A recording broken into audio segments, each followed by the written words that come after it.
Welcome to the stream. There was cake here.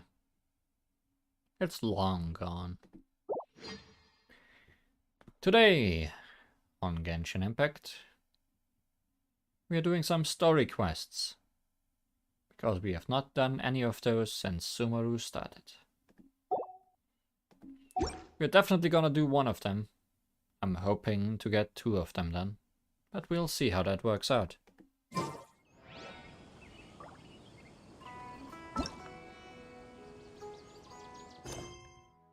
Starting with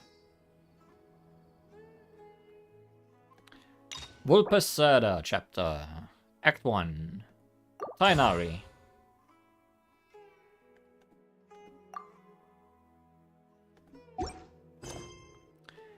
The unanswerable problems. The start of contamination. You haven't gone to see Catherine in a while. Why don't you go have a look? Let's go. I was expecting we'd start here in Ganda Village, or Gandavaville. But I guess I was wrong.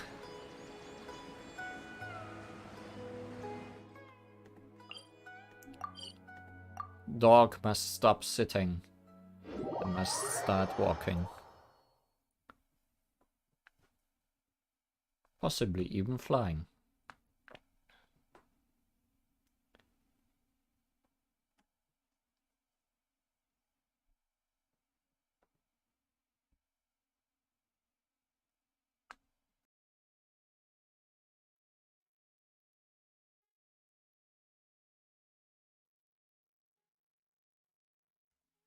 Dog must do loading.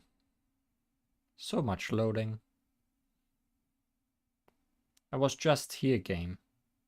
I even left from this city to go where I didn't need to be.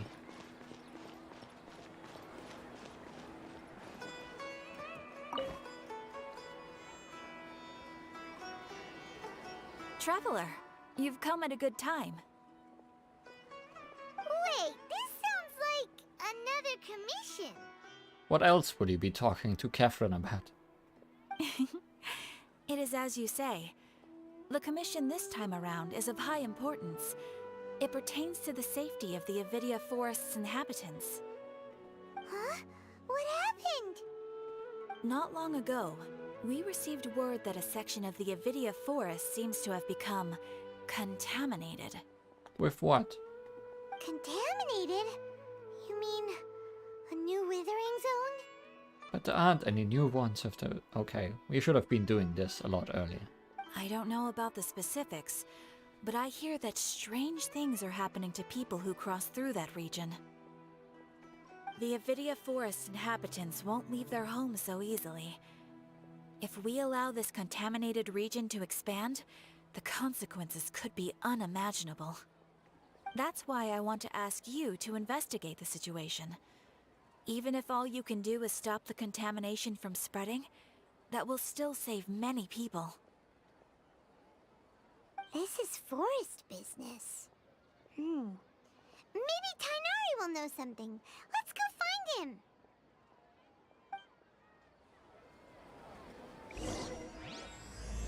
The unanswerable problems.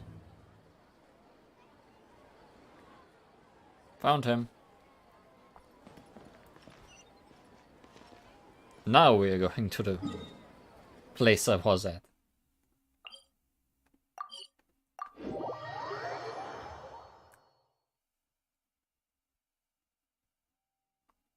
First, I need a reason to be here.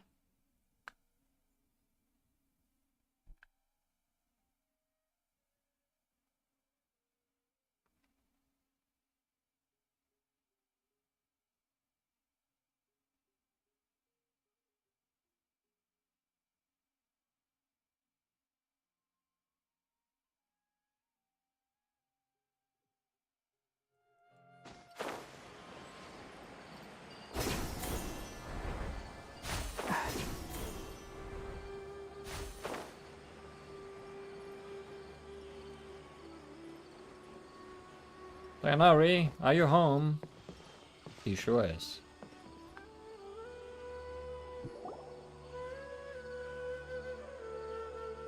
This is where you've been, Tighnari? That's... A person that is dying. Usual in these places. Shh. Keep your voice down. Tighnari, everything's spinning. Am I going to die? Tell Mom that I should have listened to her. And tell Suna that I'm sorry for breaking her toy. I didn't tell her because I was scared that she wouldn't play with me anymore. Tighnari, I heard that people turn into birds after they die. Is that true? I feel like I'm getting lighter. What happened? Tighnari, is he? Okay, enough nonsense. You just have a small fever. Take your medication and rest. You'll be bouncing off the walls in no time. Like birds do. Really? Then, can you keep the thing about the toy a secret for now? No can do. You're a big kid now. Once you've recovered, go and apologize. Keeping secrets to yourself won't solve anything. Oh. Hey, let me ask you something. I recall that you're usually pretty healthy. How did you get this sick all of a sudden? I don't know either. Mom's been telling me not to play in the forest. I just wanted to look inside. It's different from before. I got lost and went around in a huge circle. After I got out, I started feeling dizzy. Shouldn't have gone in circles then. Could it be? The contaminated region.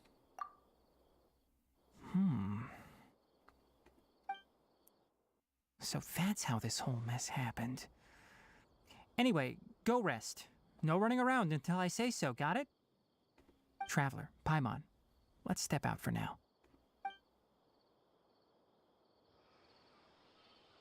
Mr. Forest Watcher, how is my son? Dead. I gave him some antipyretics. Let him rest here for a while.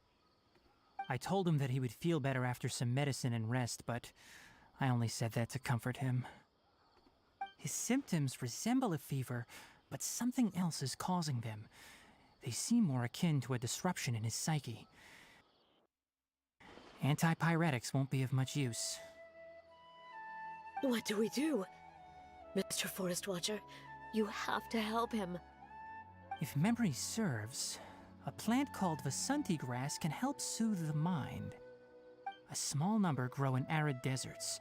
They usually look like shriveled weeds, but can be revitalized with a splash of water.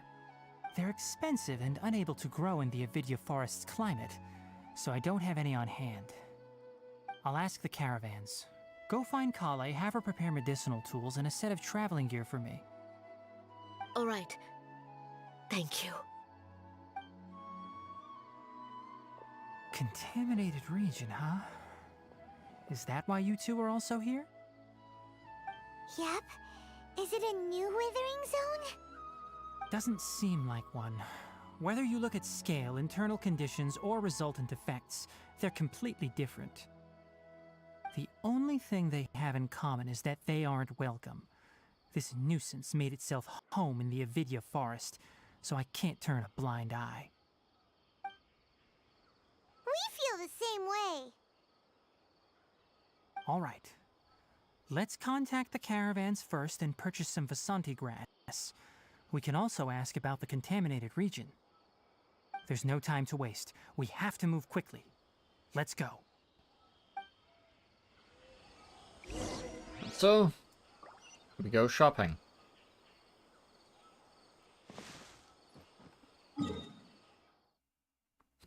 Back to the city.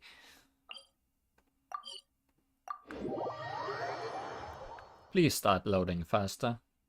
The third time I'm here. Thank you.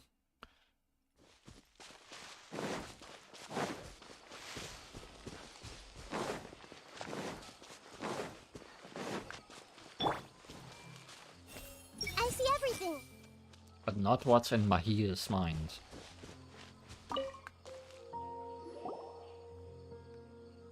Excuse me, I'd like to purchase some Vasanti grass. Do you have any?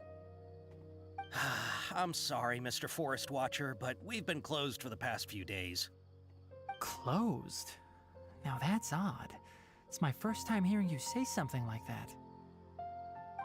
It's a long story. Some of our goods were stolen recently. They were mechanical parts that we got from the academia. Although they're old models, they still fetch a good price on the market.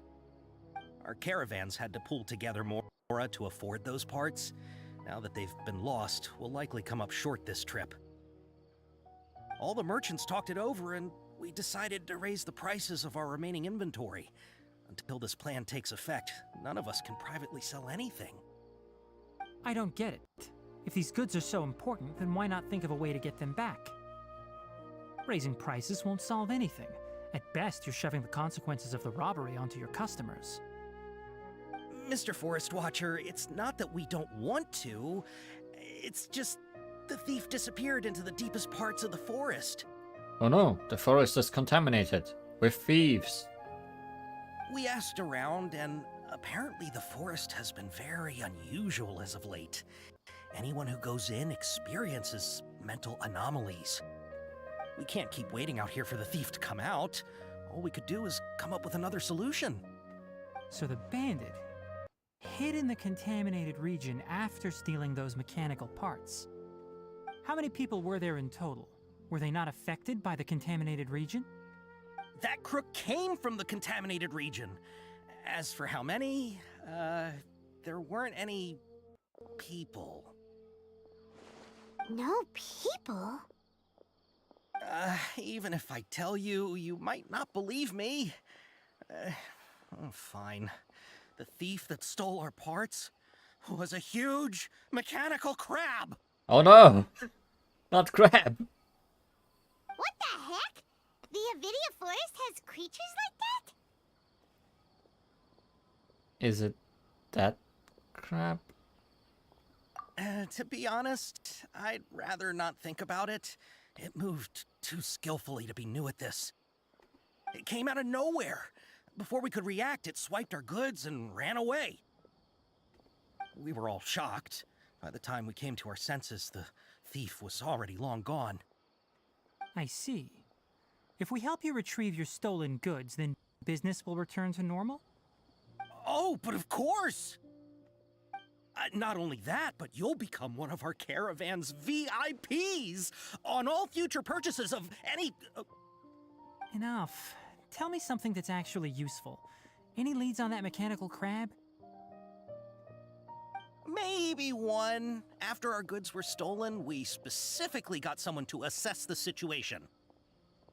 If you're interested, you can go and talk to them. All right. We'll go and have a word. So, I'm assuming it's one of those weird ruin machines. I never interpreted those as crabs, but Everyone hold hands. I guess they could be interpreted as crabs. That mechanical crab is fast, strong, and a pain to deal with. Although I wouldn't call them fast. 10 of us might not even be able to take that thing head on. Didn't the academia ban research on mechanical life forms years ago? Where did that thing come from? Our salaries even got slashed because of it. Who would have thought that that robber wasn't a human, but a mechanical crab? This is rough.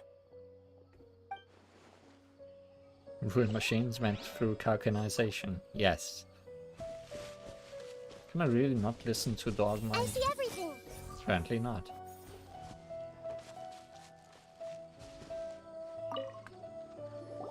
I heard from the caravanners that there have been a lot of robberies lately, but we haven't been affected. We don't normally see the mechanical crab, and it doesn't disturb our daily lives. It only shows up when the caravans are here, and it runs back to the contaminated region after it's done making a mess. I mean, I guess if it's a machine, it wouldn't care about contamination. You haven't tried capturing it? We have, but it's too agile and fast. However, we did unexpectedly learn something the last time we tried to capture it. It apparently lives in the deepest part of the forest, so instead of immediately moving its spoils, it first hides them nearby. Once its stash grows large enough, it moves everything in one go. You'll have to move fast if you want those goods back. Keep some Sumeru roses on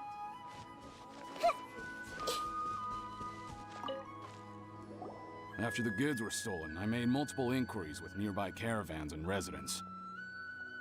It turns out that many others have also been robbed by that crooked crab. However, the crab only seems to be interested in machinery. It doesn't even bat an eye at other valuables. A caravan carrying a large amount of Mora had an uneventful trip, but another caravan had a child whose metal toy was taken. Whatever the case, that thing is a scourge. We'll eventually think of a way to get rid of it.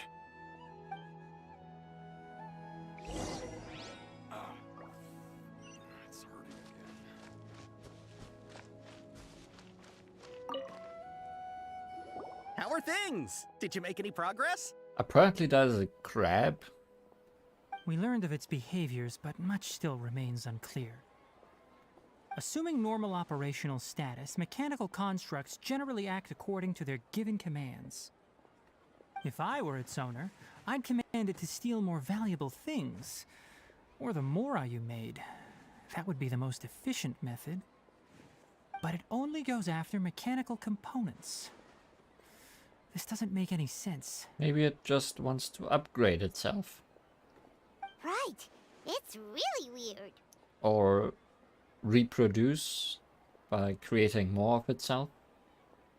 So, you all found a way to retrieve our goods? Do you have any more mechanical parts with you? As bait. Yes, I still have a small bag of samples. They weren't taken since I keep them on me at all times. Oh, are you planning to... Under constant external conditions, organisms rarely initiate changes in their habits. Here's what we know so far. It has a mechanical composition, it lives in the contaminated region, and it comes out to steal mechanical components. If we have said components, we can lure it out, capture it, and then make observations for further conclusions. Well, chatting like this won't get us anywhere. We're only wasting time. You're right. We don't have any other options right now. This bag of samples is all yours, Mr. Forest Watcher. If you can get our goods back, the caravans will reward you generously. We don't need anything in return, but I'll be keeping this bag. I may have other uses for it later. We'll also need to borrow a Sumpter Beast. Our act has to be convincing if we want the crab to fall for it. Oh yeah, no problem at all. If it means getting our things back, you can even borrow me to do whatever you need. I'll have to decline that offer. Anyway, we'll use the mechanical components and Sumpter Beast to pose as a transiting caravan and lure out the crab. Once it appears, capture it. I leave the timing to you. Don't worry, we're professionals. Yeah, we've caught so many crabs. You don't even know.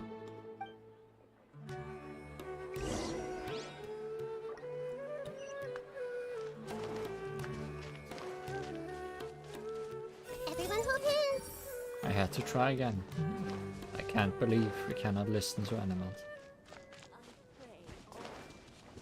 Or maybe animals don't think.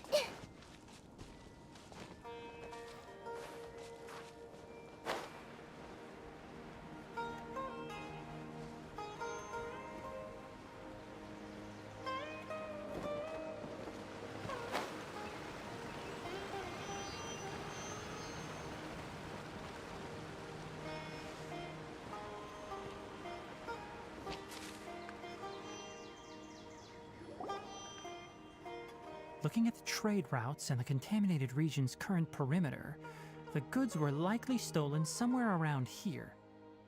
Then let's get to it. Who capture that criminal crab. Okay. We'll start from here and have the Sumpter Beast with the components on board lead the way. This Sumpter Beast isn't familiar with us yet, so be calm and take your time with it. The Sumpter Beast went ahead. Let's keep up with it.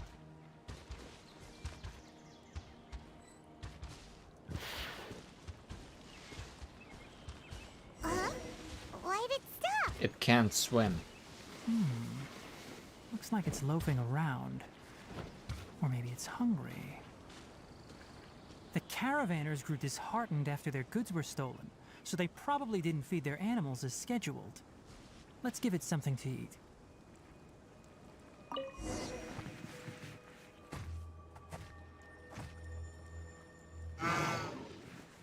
Move it. All right. Whoa. It's moving again.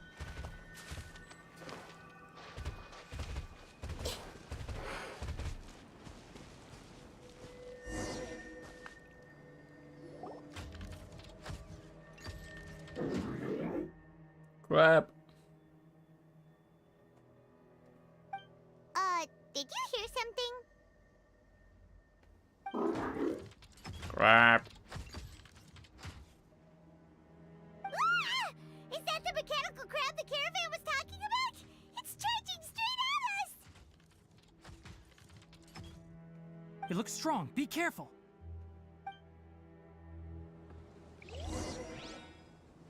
Crap. So dubbed, the component feed. Mechanical crab. Let's talk about Tighnari. Tighnari is a bow user. When I first started playing Genshin Impact, I really liked to use bow users, but that immediately stopped being the case. Because they're not very useful most of the time, because aiming mode takes a while, and aiming is not my strong suit. And instead I got more familiar with mages, who I did not really like at the beginning, because they are a long range or mid range option that's actually reliable and very good at putting elements on enemies. However, Tighnari is a bit different. After using his elemental skill, which puts a grass field or dendro field on the ground that constantly applies dendro, it also gives him 3 little light bulbs, which disappear after a while, if not used. However, Can't see. they are used by using his normal charge attack, which under these conditions charges much faster, giving him essentially 3 very fast shots. Tighnari also has 3 levels of charge. He has a strong charge, which is a dendro attack, a regular attack, which is just basic damage, and a very long charge, which when it hits, explodes into tiny homing projectiles. The fast charge always shoots the highest charge attack.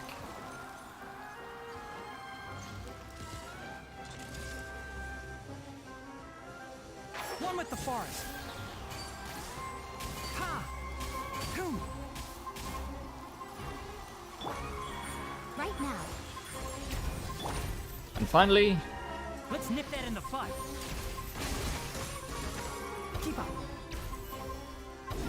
his ultimate attack is very similar to his highest charge level, just much stronger.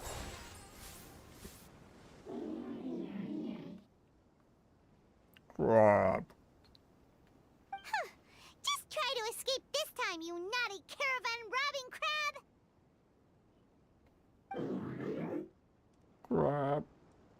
Hey, playing dumb won't save you. Spill it! Why are you stealing so many mechanical parts? It doesn't seem to understand us, Paimon. It doesn't seem capable of comprehending complex questions. Keep an eye on it. I'll search around the area for the caravan's goods.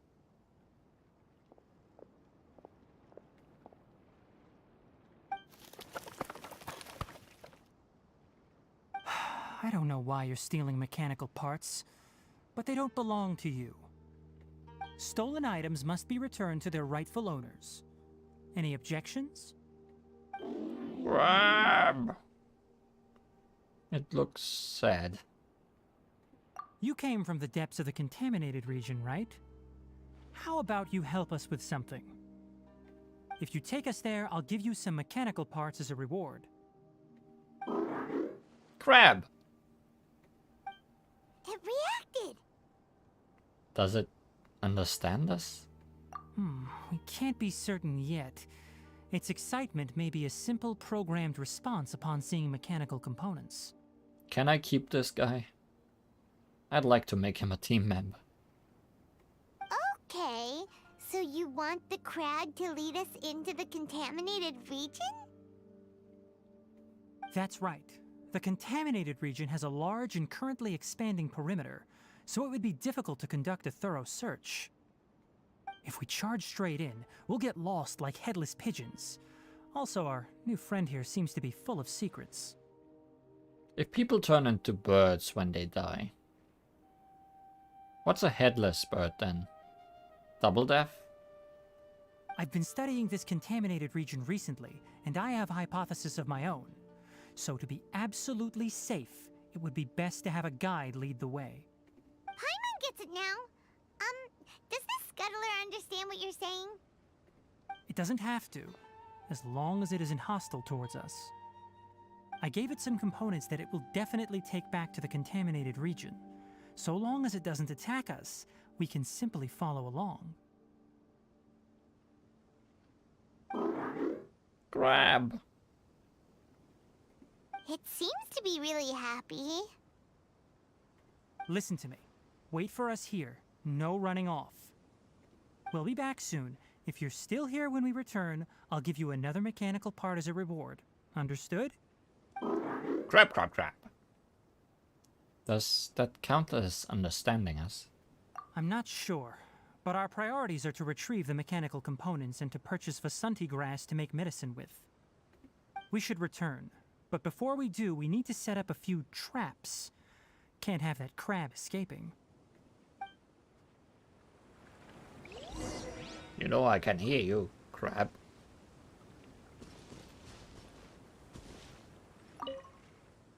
The mechanical crab looks quite well behaved and does not intend to run away. Very crab. Anyways, the reason why I like Tighnari as a bow user is because of those homing projectiles. Because Can't see? even if no enemy is hit, the homing projectiles will still home at the enemy. So if you are fighting something tiny and miss them, you're still hitting them with those attacks. And his elemental skill recharges very quickly, so we can essentially do this constantly.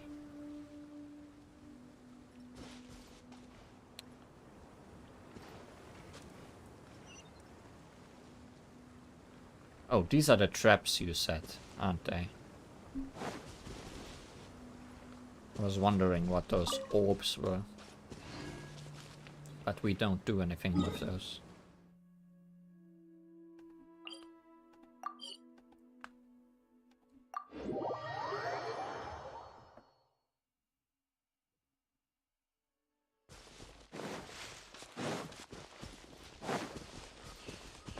Yes, crab eggs.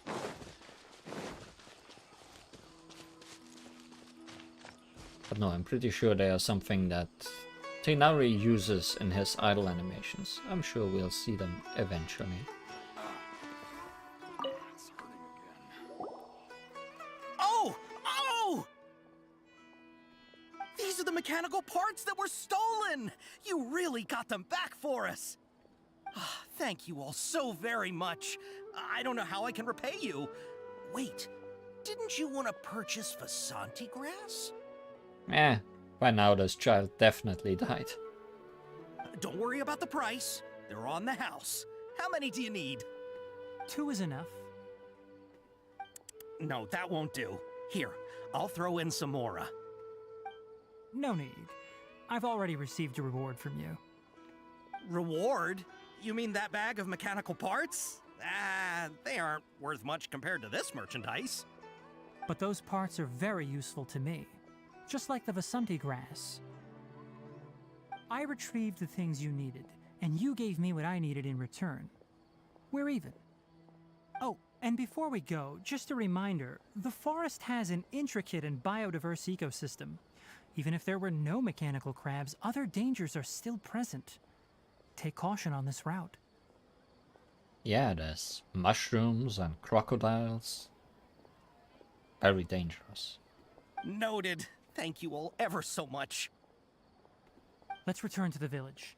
The earlier we can give the child medicine, the sooner he'll start feeling better.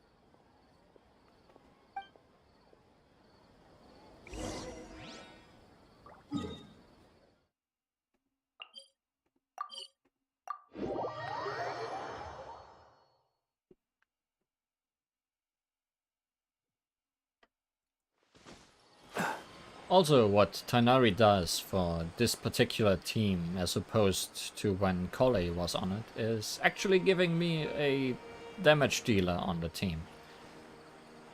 Because all the others are just support, and Collei was not necessarily a good damage dealer either. Speaking of which... Ha! Oh! Hi there, Traveler and Paimon. Hi, bad damage dealer. Master, I prepared the pharmaceutical equipment. Do you need me to help grind the medicine? No need. A precise dosage is required this time, so I'll do it myself. Oh. Okay. You're also bad at making precise dosages. But once I'm done, you can deliver the medication to the child. He gets a little nervous when I'm around for too long. I don't think he finds me very approachable. I'll go prepare the medication. Traveler, give me a hand. The left one or the right one? You didn't answer.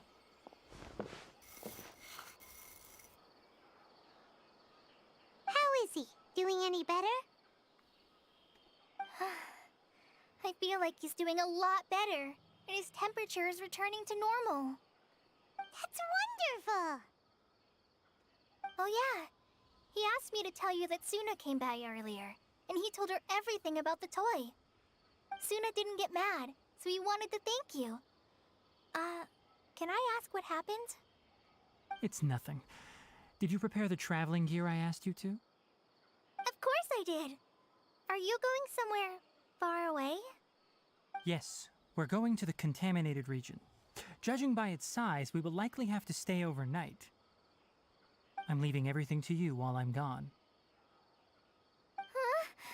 But I can't even begin to compare to you. You cannot, but you'll have to do. Many things are learned by doing. And once they've been done, you'll realize they weren't as difficult as you once thought they were. Deal with problems as you yourself see fit. You don't have to emulate me. You don't have such big ears anyways, so don't even try. That's right! You'll do great, Collei. Alright, then I'll do my best. Let's hope that's good enough. Master, Traveler, Paimon, take care of yourselves. And you, please take care of that child. We'll be all right. You'll understand the reason for this excursion once we arrive at the contaminated region. You put too much confidence in me. Anyway, like you said, things will likely be uneventful. I doubt that. Let's return and find that crab. It's gone.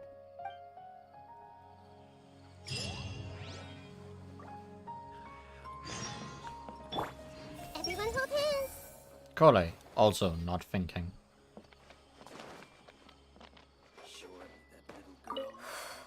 I can do this. I can do this. I'm worried. Thank you. I feel much better now.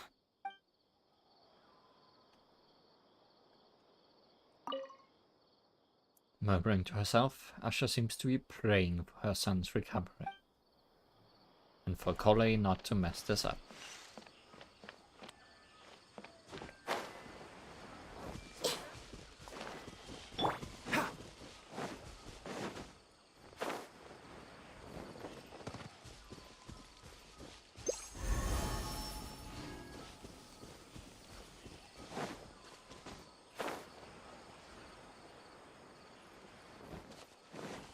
Keep up. What's our crab status? Cube. I guess that's a decent status. We're here. This should be... Huh? Where's the crab? Did it secretly scuttle away? The traps weren't triggered, so it should still be here. Odd. Crab. Crab. It's here. You honored our agreement and waited here until we returned. As such, I'll hold up my end and give you another mechanical part. Keep it safe. I'm not giving you another one if you lose it. Crab. Glad you're satisfied. If you want more mechanical parts, take us deeper into the contaminated region. I think I hear mushroom. I want to see what happened there. What caused the Avidya forest to become like this?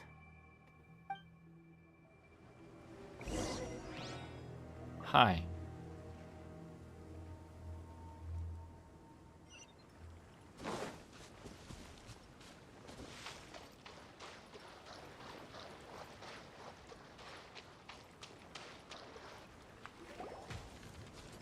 So this is the contaminated region that everyone's been talking about.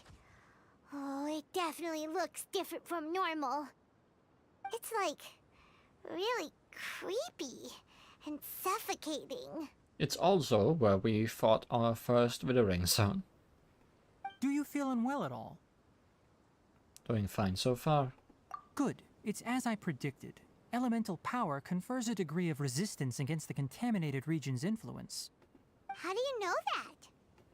I haven't entered the contaminated region for a proper investigation, but I've conducted quite a few controlled experiments. My observations during our time here have all but confirmed my hypothesis. Look at these flowers. How are they different from normal? Shiny. They're brighter.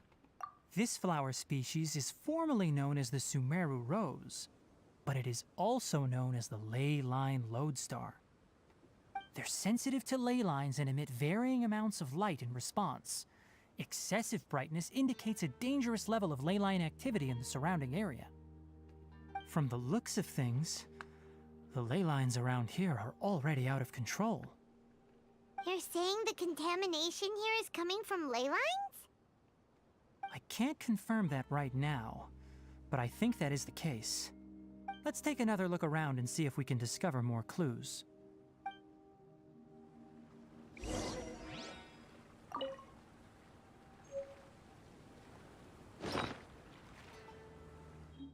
Sumeru rose affected by the ley lines. It seems a little different from normal.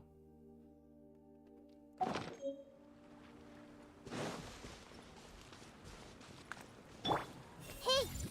Yep. Different in the sense that I cannot auto-capture it.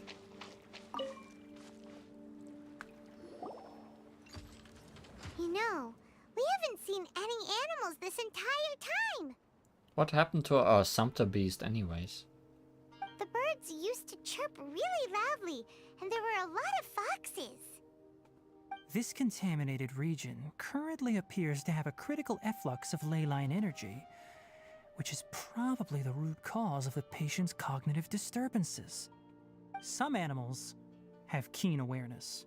They sensed something abnormal in this area and fled. Leaky ley lines sure can cause a lot of damage, huh? Like how plants have preferred growth conditions, We also gradually habituate to our surrounding environment. Climate, temperature, humidity, intensity of ley line energies. When people live under fixed conditions, they reach a sort of homeostasis with their environment. This equilibrium is broken when the surrounding environment abruptly changes, causing people's bodies to react in abnormal ways. If normal fluctuations in temperature occur, then our bodies automatically adjust. However, the average person cannot adapt to changes in ley line energy, and so they fall ill. Ah, I see. Then why are we okay?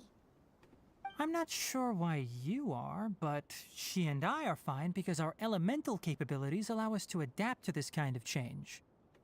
Of course, it's not a good idea to spend too much time in areas with concentrated ley line energy. The only one who can freely traverse this place is probably the mechanical crab. Crap. That's about it for the investigation. Help me find an open space. I want to test something.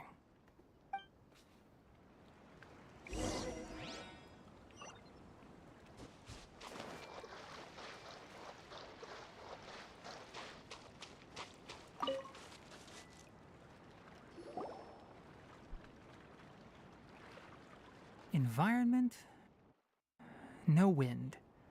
Target parameters? Normal. Setup complete. Excellent. Looks like it's working. What's this? A purification device that I made. It can absorb excess ley line energy and temporarily stabilize an area. What a neat thing! Let's set up more and cover the entire region! I wouldn't mind if that would actually work. Unfortunately, once this contamination is present, it isn't something that a few purification devices can fix. The purification devices have their limits. At best, they can only prevent the contaminated region from expanding temporarily. If we want to permanently eradicate the contamination from the ley line effluents, we'll need to tackle the source. At the heart of the contaminated region? That's right. Crap. Crap. Huh? The mechanical crab is acting a little strange. It's acting defensive. Something's approaching. So that's it. Now that the ley line energy has stabilized, the monsters that had left are starting to return. Get rid of them quickly. Don't let them get close to the purification device. It seems they have stopped anyway, so I don't think it's that bad.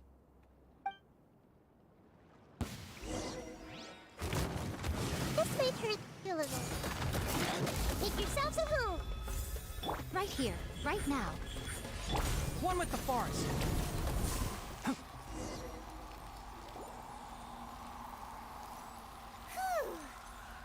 That's all of them. Crab! Oh, Crab has found its squid friends. Hey!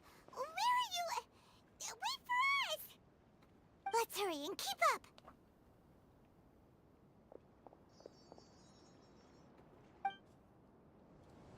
The mechanical crab went that way. Let's keep up. Help! Help!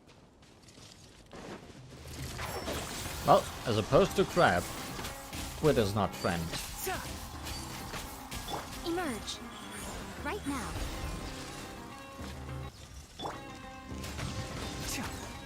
One with the forest. Everyone hold hands. Emerge. Right now. Emerge.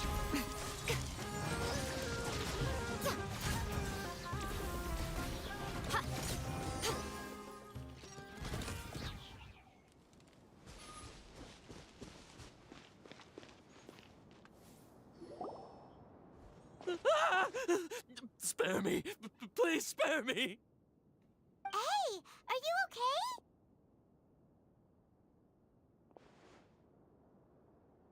These injuries are superficial. Don't move, I'll patch you up.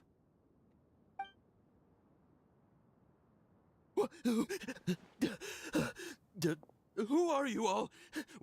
What happened to those mechanical monsters? Don't worry, we took care of them. Oh, good. That's, good. Grab! It's a monster! Hurry, attack it! Crab? How do we explain this? Krabby here isn't a bad guy. It heard you shouting for help and brought us here to rescue you. It's faking it. It has to be. Maybe it's gonna partner up with the other mechanical monsters and kill me. Do you know what's inside the forest? It's all crawling with mechanical freaks. I just came here to pick herbs, but I accidentally went into the contaminated region and almost died. That seems like a you problem. I gotta get out of here. Yes. I have to escape. Be careful. These mechanical life forms are up to no good. It'd be best if you stayed far, far away from them. No wonder the Academia wanted to completely ban the existence of mechanical life forms. Those things should be annihilated. Are you okay? I don't think he is, Paimon. His inarticulate speech and bodily tremors indicate psyche disruption. He's been inside the contaminated region for too long. We've purified the ley line energy over there. Follow this path out and you'll soon see the village. At that point, someone will bring him to Kale for help. I already prepared medication that will return him to normal. Crap. It looks like it's expecting something. So you think you did a good job and want a part as your reward? I'm a good crab. It's so hard to understand. I don't think it's hard. Alright, regardless of what you're thinking, you did some real good this time. That's why I'll give you another mechanical part. Need any help with it? Crab. Guess not. Well, make sure to hang on to it. What was going through your owner's mind when he made you, I wonder? You're like a giant mechanical crab on the outside and a fluffy little hamster on the inside. Maybe those things have the souls of animals or something. And also, how do you feel about that person saying that you're as evil as the other mechanical life forms? Crab? Okay, it definitely doesn't understand you. It seems like it possesses limited understanding only towards matters related to mechanical components. Help others to get parts. That's probably its thought process. As for why it, or rather its owner, is collecting so many components, I'm not sure. It's getting late, so let's set up camp for the night. We'll explore further tomorrow, after a night's rest.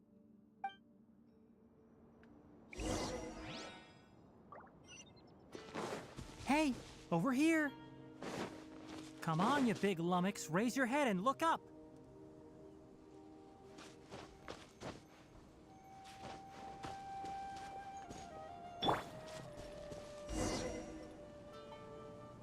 Let's set up camp here. Alright, Paimon also thinks it's a good spot. Oh. Any particular reason? This place is perfect to put up a big tent. We can also set up a cooking pot and cook tons of delicious food. A very Paimon reason. You're not wrong, but the primary reason for choosing this place is because its higher elevation keeps us away from the water vapor below. As well as the crocodiles in the water. Rainforests are very wet. You should always be careful when spending the night in damp places. For the next tasks at hand, let's divide and conquer.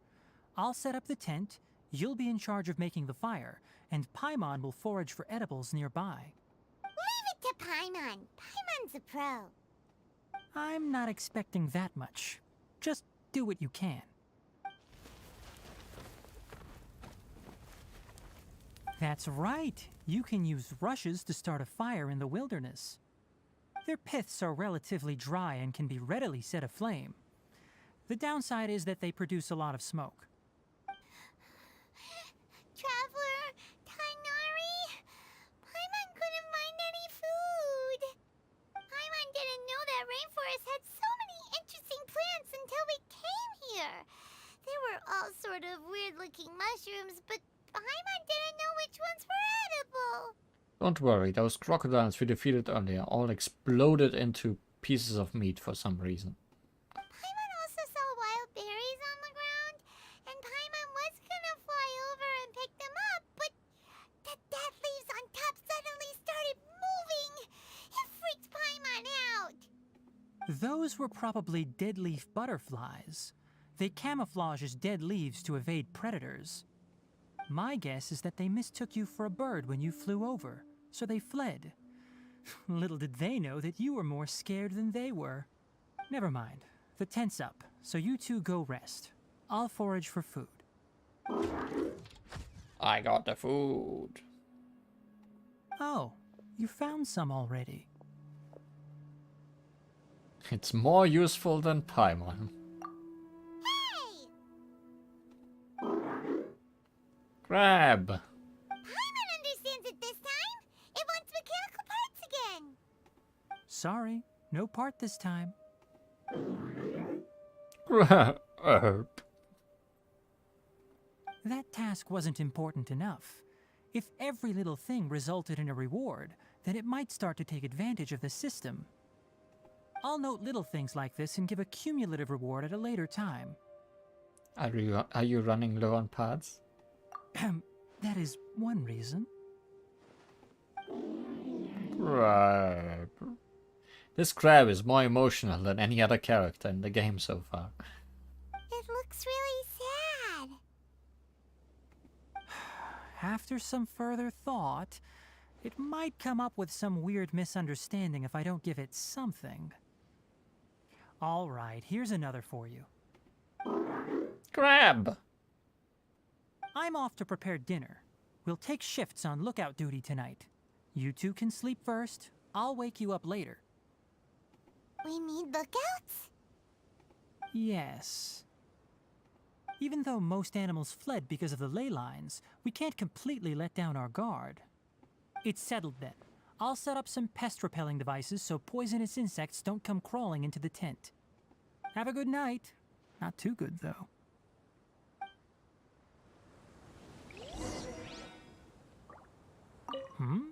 You're still awake?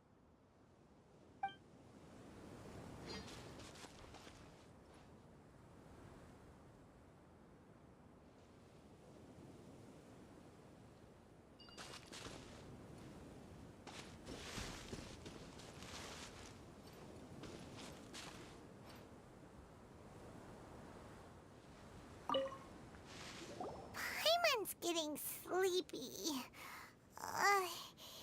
Is this because of the ley lines? It's been a while since we camped outside like this. This feels like when we just started adventuring together. Nighty-night.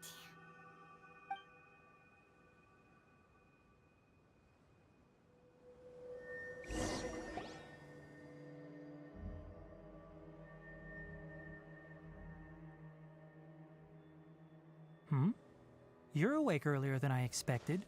Did you sleep well? Very well. That's good. I was worried that you two wouldn't be able to sleep, so I specially used 2 of my homemade incenses. Don't worry. They're made from all natural ingredients. They have a light fragrance and aren't harmful to the body. Speaking of which, have you seen the crab? It was scampering around over there just now, but I don't know where it went. Are you wary of it? So you can tell. my suspicion is less towards the crab and more directed to its unrevealed owner. A ley line effluence of this magnitude occurred without any warning. Someone probably disrupted the natural flow of the ley lines. Until we fully understand the situation, take extra caution. The academia has banned mechanical lifeform research for years, so the origin of these creatures is very suspect. Banned research. The academia previously conducted research on mechanical lifeforms. Topics related to mechanical lifeforms were popular in the Spontama for a time. Some of my juniors had also thrown themselves into such research. They proposed an intriguing idea. Use our knowledge to create a new and practical lifeform that could help humanity conquer nature. Like a god, possibly. A mechanical one. However, no matter which modules or parts are installed, a machine is innately a construct that receives and executes commands. They can never possess self-awareness like us or other living organisms. Well, what if the module is something living? In their pursuit to discover the differences between mechanical and biological lifeforms, zealous researchers performed unregulated vivisections and other absurdly cruel experiments on animals. Research on mechanical lifeforms was thus banned. The irony is that the researchers became even more impetuous afterward. Who knows? Maybe this subject will be unbanned in a few years. Do you not like this area of research? That's a difficult question to answer. I'm interested in the topic of mechanical life, but I don't like the researchers' attitudes. Anything in particular, or because the conquest of nature is bad? It's just my personal opinion. My ancestors and the Veluka Shuna of the desert coexisted together and supported one another. The bloodline of my people was born from this symbiotic relationship. So to me, all life is important. To understand life, you must first respect it. Life is not an expendable commodity, and knowledge should not be wielded like a scepter. These are the points of contention I have with some researchers, and why I left the academia. By placing yourself above other life forms, what kind of results do you expect to get from researching pure life with impure intentions? I understand what you mean. Really? Well, I'm glad to hear it. Rob. Crab. Coffee? Did you prepare this for us? I am a coffee machine in disguise. Crab. It looks like it wants a reward again. All right. Seeing that you're working so hard to help out, I'll give you another part. You're not planning on using it. Many of your own parts are critically degraded, and you're running low on power. Crab. All right. Suit yourself. Oh, and thanks for the coffee, but I'm about to go to sleep. Leave it with her. The night watch is yours. Stay safe. Where did it find the coffee? How did that happen?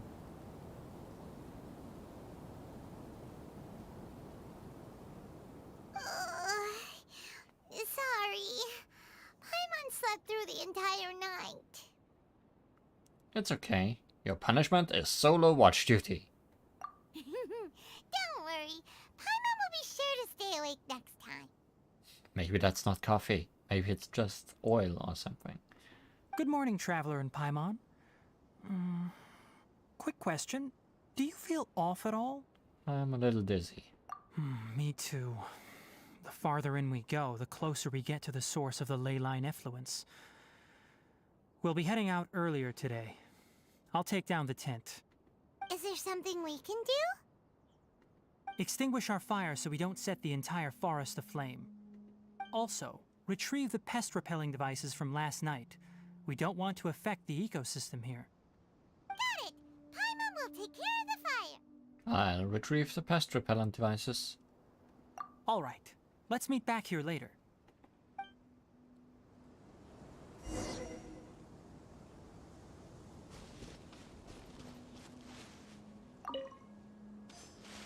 Collect Paimon.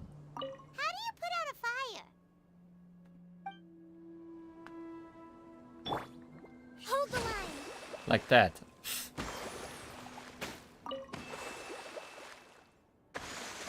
Right, now that the fire's out, we just need to pack up the cooking pot. I didn't expect that to actually affect it. And clearly they didn't expect it enough to give her a voice line for it.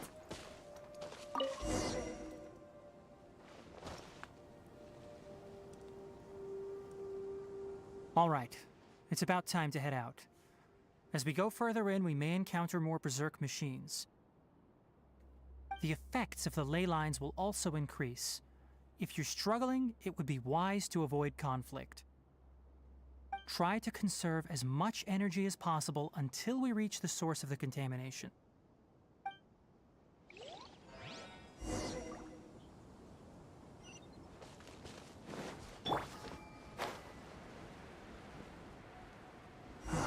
As I thought, the closer we get to the contamination source, the more mechanical monsters that appear. Now, what kind of animal would this be? I see everything. Allow me. Enshroud! Ha! I'll uproot you! Right here.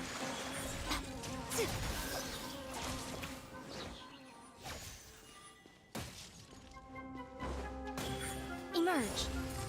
Right now. Everyone hold hands. One with the forest! Ha! Boom! Let's nip that in the bud.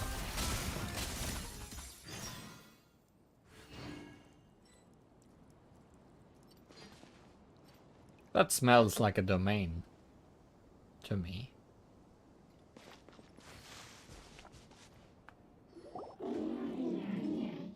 Was this cave always here? Grab. Grab. It's stepped here. Upon closer inspection, the plants here are really different. Leyline energies are also stronger here. This may be the place we've been looking for. Ready yourselves. We're going in.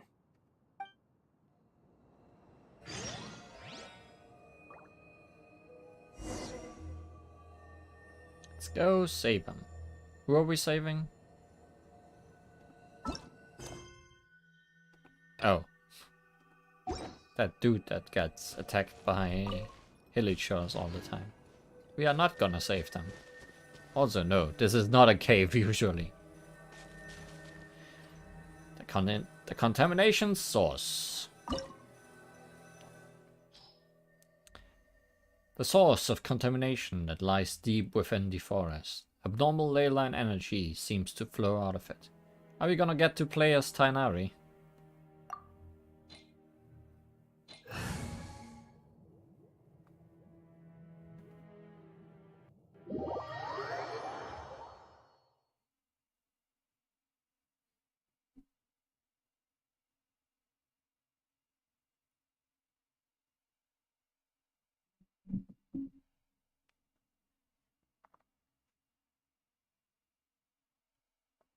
By which I mean, are you gonna take away my Tighnari and replace him with a trial character?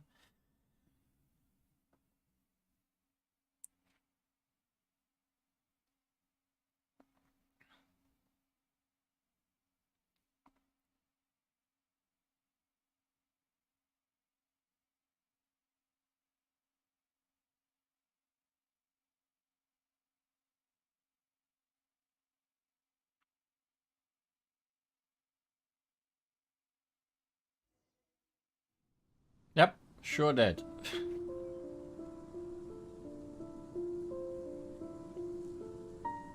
At least he's also level 90, so I guess it doesn't really matter. There's a ton of mechanical monsters here. They made this place their lair. Looks like there's no way to sneak by. Let's take care of them quickly.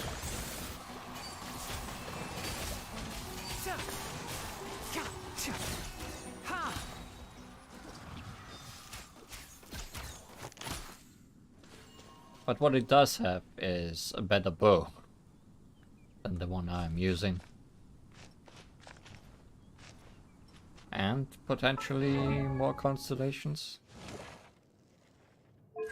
Yep. Yep. What? Did that cut out in the middle of me looking at constellations or earlier? I wonder.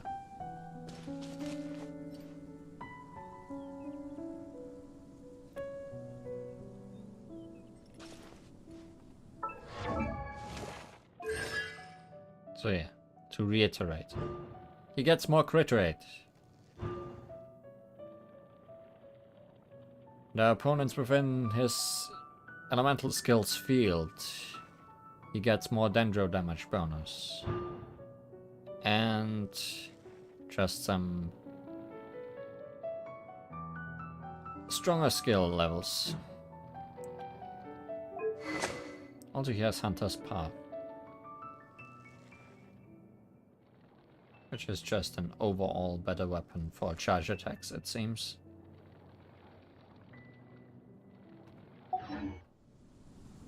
Most likely a signature weapon, not what I'm using on him.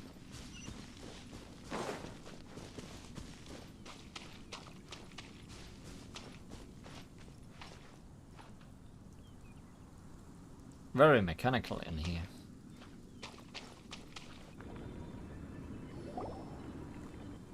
What is this? Mechanical in here. I've never seen a machine like this before. Leyline energy is spilling out from here. This device, it's extracting energy from the ley lines without end. Who in the world would do this without considering the consequences? The ley lines won't be able to repair themselves if their flow is perpetually disrupted like this. That's terrible! We have to stop it! Let Paimon see. Paimon doesn't see controls anywhere! I'm starting to get dizzy. Standing here is equivalent to being directly showered in leyline energy, which may cause irreversible damage to your body. Is this just uranium? Take Paimon and get out of here. I'll see if I can find a way to turn this thing off. But you're also vulnerable to the ley lines, right? We're staying. We can't leave you here by yourself. Fatui in 3, 2, 1. Then let's look for it together. If there is no control unit here, then there must be a trapdoor somewhere. Crab door. Grab, grab. You know where it is? Hey, wait for us! Good thing you can just go through that illusionary wall.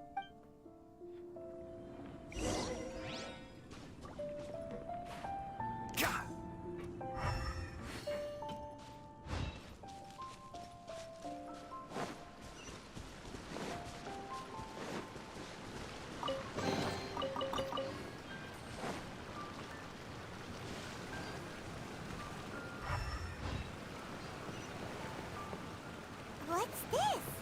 It'll only show up if you step on it? Be careful, and watch your step.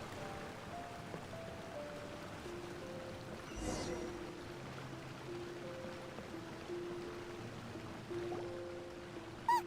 Someone's here! They're looking fine.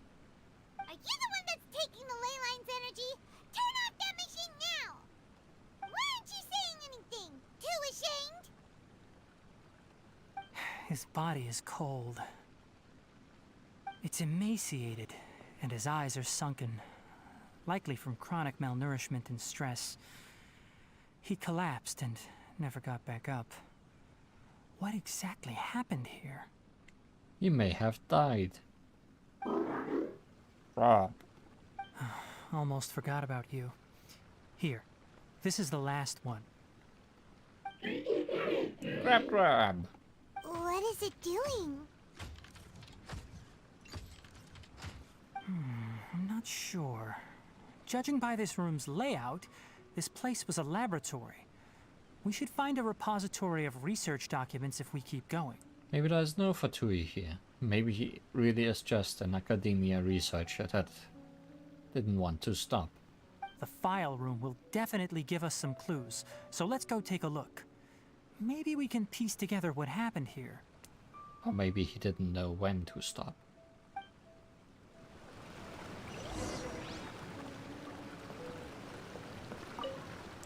The mechanical crab stands in front of the machine, as if thinking about something.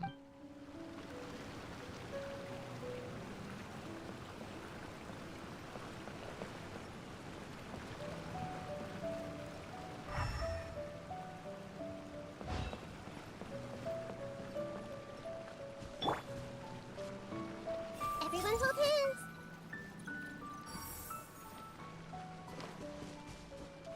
Wow, it's huge in here. This place is a natural hiding spot with how hidden it is. The pipes continue further. Let's head in.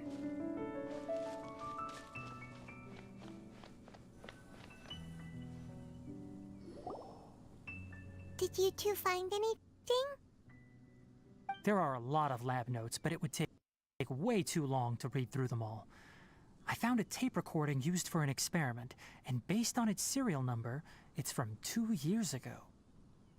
Tape recording? Yes, the Spontama created a device that visually records experiments and consolidates the final production into a tape. However, these devices are expensive to make and aren't entirely stable. That's why they are only used in some laboratories and do not see wider usage. Come on, let's watch it. Hold on, let me figure out how to play the tape. It goes in there. Ah, okay, this should do it. Kakata? Kakata? Seriously, I look away for 1 second and you're gone?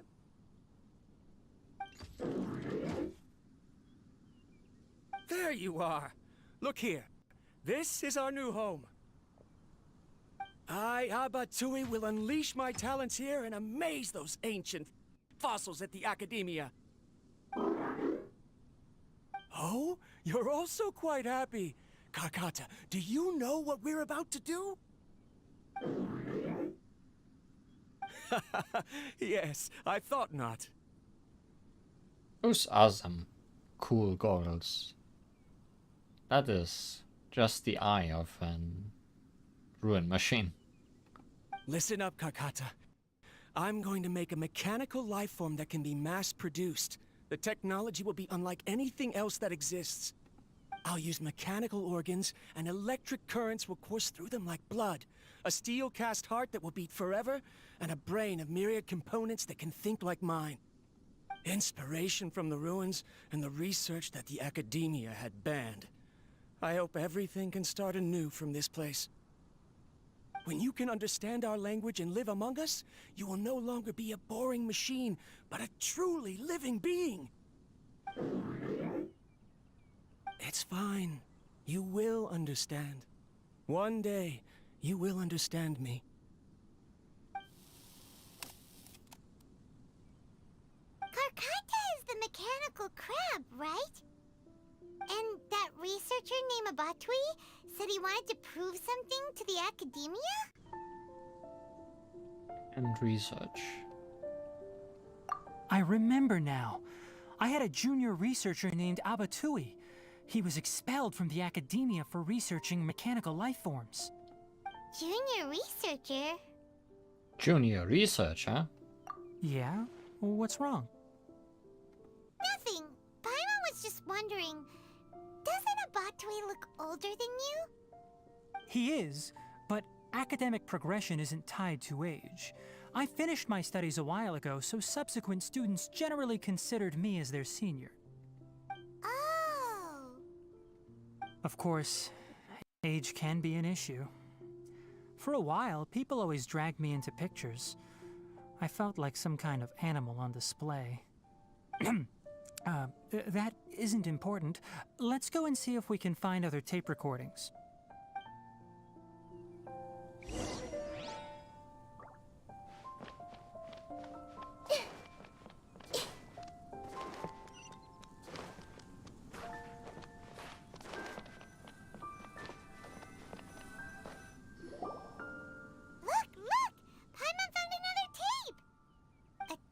Written on it. Let Paimon see. It's from a half a year ago! That's quite the time gap. I wonder what happened in between.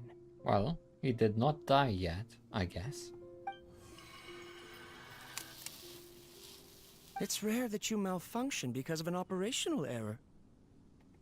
Seems that making coffee is still somewhat difficult for you. Or is there an issue with my set parameters? I guess you just got your coffee from in here. All right, there you go. Water entered the Keela and caused it to short circuit, so it couldn't receive signals from the ganglion. Look at me, talking to you like this. You can't understand me anyway, can you? It's fine. I swapped in some new parts, so you should be all right now. Try moving around. Everything in working order? Be more careful next time. We're tight on money right now, so we don't have a lot of parts or power to spare. I'm glad. Karkata, did you know? Yesterday, I dreamed that you could talk. Aren't the bunch at the Academia always saying things like, mechanical intelligence is just an extension of statistics? They were blown away when they saw us talking with each other. Too bad it was just a dream. Forget holding a conversation with me. You're so simple that you probably wouldn't even notice if I died. Might be true. Never mind. I should probably be worrying about next month's power. Might be very true that he wouldn't notice. After Abatui left the Academia, everyone lost contact with him. I thought he was so despondent that he gave up on researching mechanical life forms. Instead, he had holed up here and continued his experiments. Paimon doesn't feel like he's a bad person. He even changed out Karkata's broken parts. Why would he mess with ley lines? He mentioned something about power. Let's keep looking around.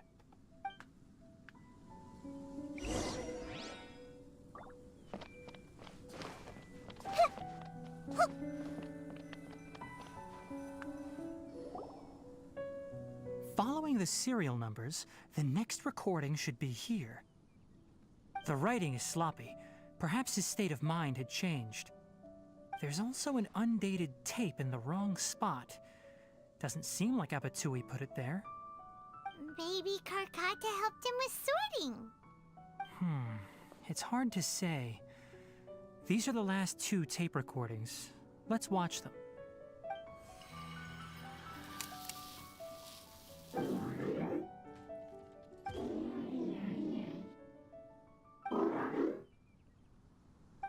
Sorry, Karkata. I was just thinking about something. Today might become a special day. The day I die. In my recent experiments, I successfully gave you a living being's instincts. When you're low on power, or if one of your parts is damaged, you will prioritize your survival command and proactively recharge or replace your parts. That is a very dangerous thing. And today, I did something even more dangerous. I've officially activated the 3rd generation ley line extractor. The ley lines will serve as our power source from now on. Conducting research on mechanical life forms requires a large amount of power. Even if I scrimped and saved, the more I have wouldn't last for long. I'm also getting tired, Karkata. I don't know what's driving me to continue with this research anymore. They say that even if it simulates the operation of a living creature's organs, a machine is still an ice-cold tool. I want to prove them wrong. I want to turn you into a living, breathing, and talking being. It agrees. I'm not talking about anything cheerful, Karkata. Modules for language, emotion, and movement. I've been working my absolute hardest to augment and refine your functionalities, but I've never seen an effective response. You are my finest success, but even you can't understand me. All you can do is execute limited responses based on preset commands or keywords. Karkata, I wish you could speak to me, even just once. Yes, you cannot understand me, so you cannot answer me either. It is what it is. In a few days, I'll sell the failed ley line extractor for some more and continue my experiments. Life goes on, and I have to as well. I don't have any other choice. Your other choice is life not going on.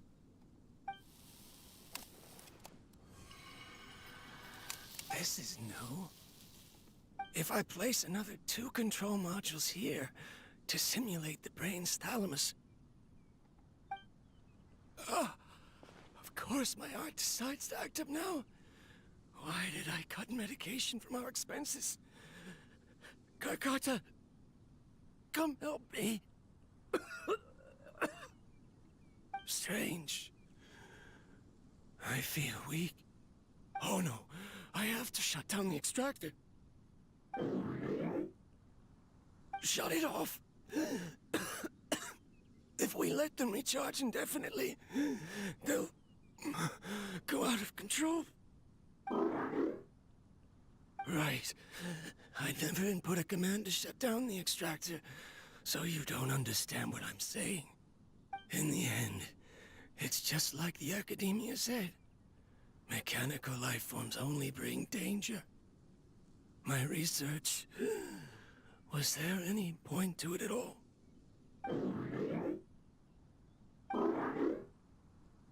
I'm sorry, Karkata. In the end, I still wasn't able to turn you into a true mechanical life form.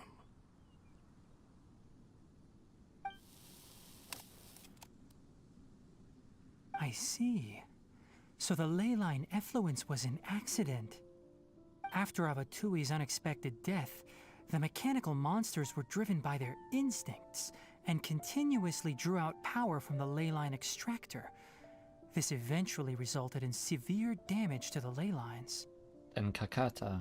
Paimon understands. Then why didn't Karkata go haywire like the other machines? Because Karkata is different from the other machines. Structures similar to living organisms, the ability to cry and laugh, and capacity for independent thought. To Abatui, only a machine with these features could be considered a mechanical life form. Perhaps only by building such a machine could he have the Academia acknowledge his protracted research. But if he had slowed down and saw Karkata as a friend instead of an experimental product, he would have noticed. Karkata can't speak. And yet it cares about Abatui far more than it does about itself. What does that mean? You'll see in a bit. But before that, we have a more urgent task at hand. First, let's find the control unit for the ley line extractor and shut it down.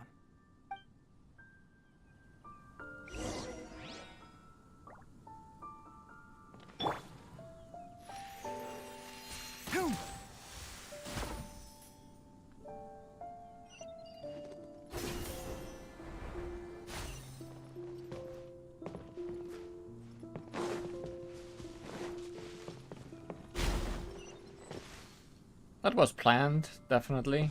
We wanted to go here. More of this transparent flooring. It feels like a maze. Well, the arrow is pointing this way. So... clearly, the way to win this maze is to go the other way. Which is a circle.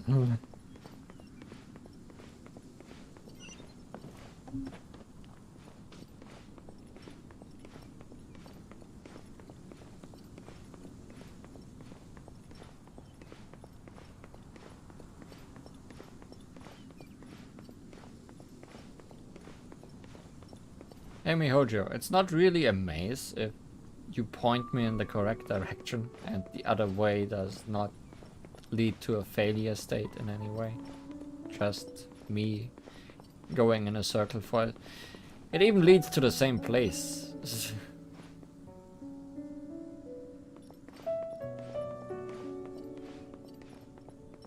Oh no, bubbles. Bubbles I can't pop.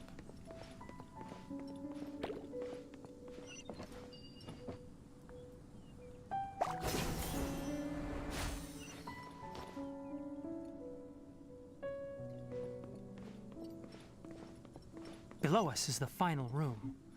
The control unit is likely in there. The way ends here. Wanna try jumping down?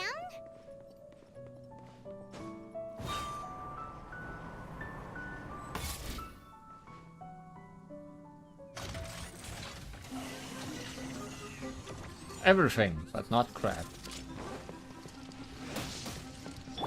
Hey! Share my knowledge! Emerge. A sight to behold. Right now. Emerge.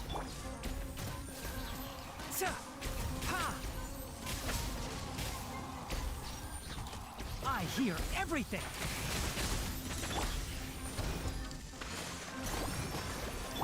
Right now. Right here. Everyone hold hands! One with the forest!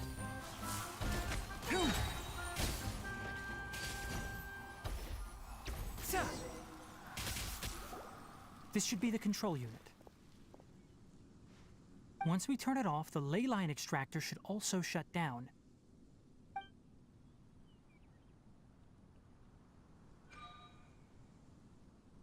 Without an external force damaging the ley lines, they should start to slowly repair themselves. Oh, but I bet you two are more worried about Karkata. Let's head back.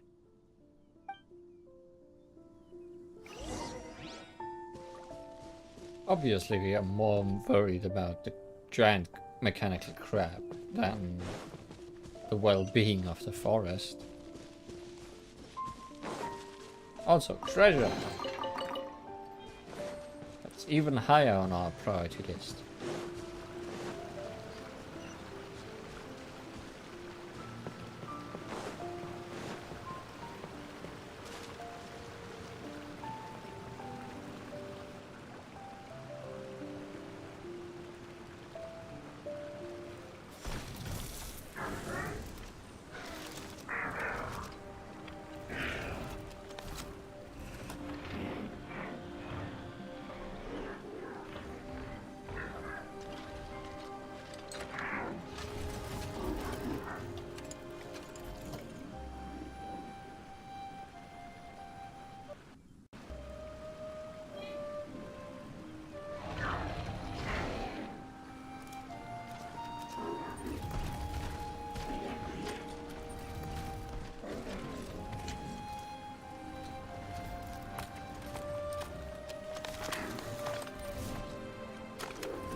So, Karkata has been collecting parts because it thinks doing so will fix its owner?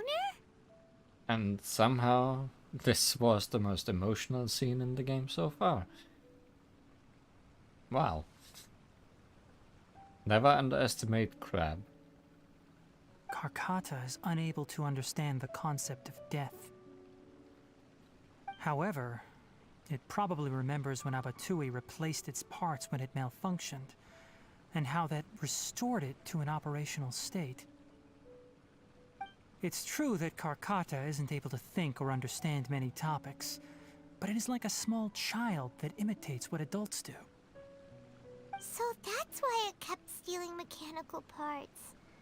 But it can't repair its owner, no matter how hard it tries. Yes, but the important thing is that it formed the thought of wanting to repair Abatui. No one knows how this thought came to be, but it has even suppressed the instincts that Abatui had installed. If it really is as we've predicted, this research truly will make waves in the academia. It might have been possible to achieve this with ancient technology, but no one has been able to do the same with modern tools. Karkata? Karkata? Can you hear Paimon? Tighnari says you're awesome!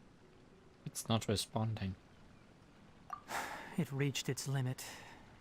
It hasn't recharged this entire time, nor has it replaced its severely damaged parts. It's a miracle that it managed to hang on for so long. I'm going to confirm that the ley line extractor has shut down. Come with me. Let them be alone for a while.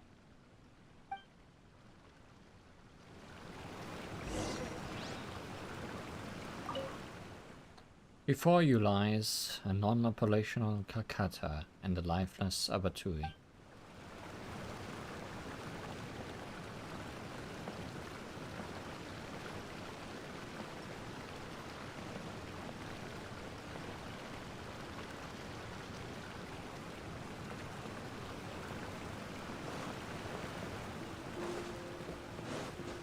Let them be dead together.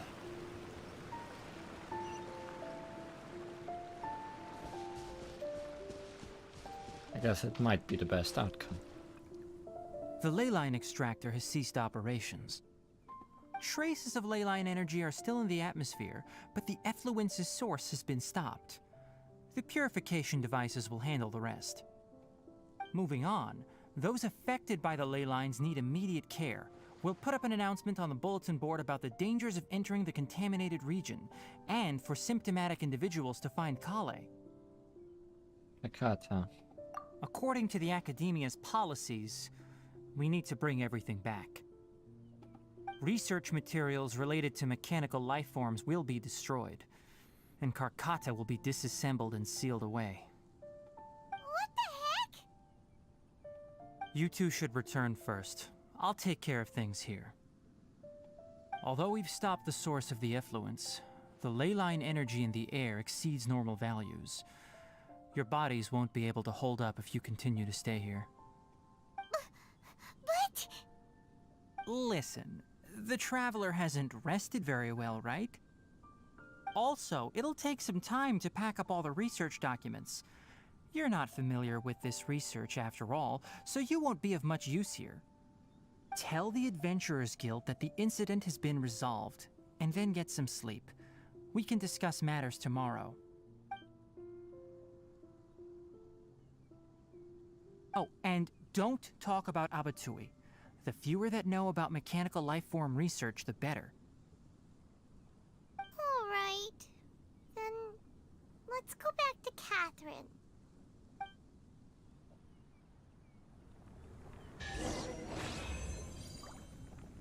Why are you still here? Emotional bonds, Tighnari. I'll take care of this. Go and report to the Adventurers Guild, and then get some rest.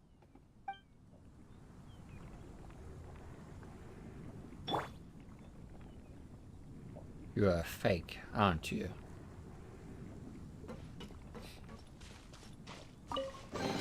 I trust that he has some plan.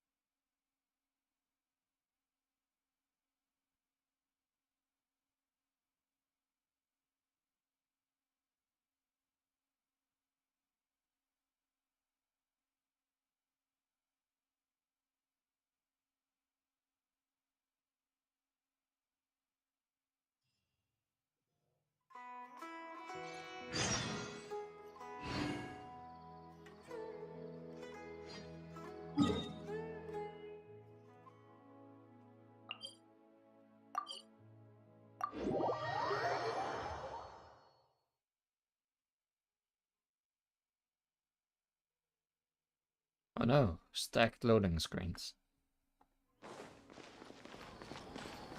The only thing more emotional than crab.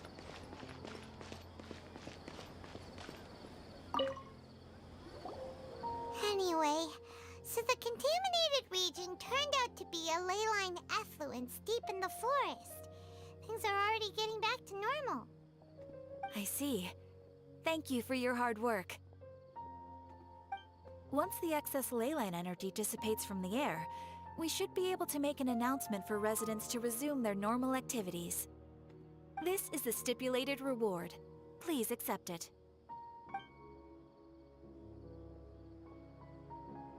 Is Karkata going to be sent back to the Academia?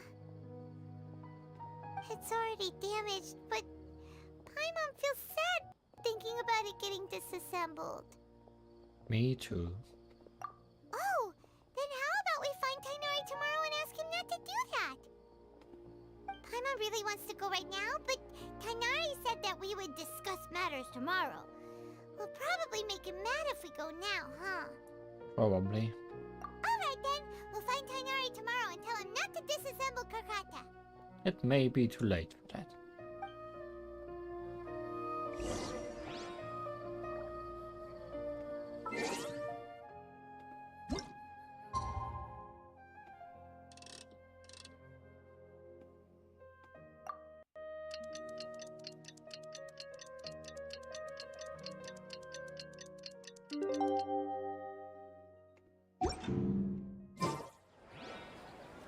The next day.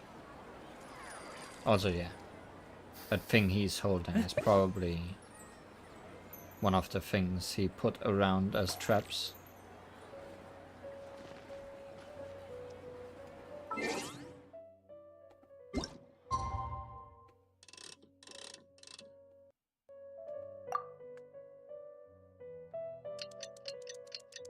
You already made a water pump out of him. Oh no!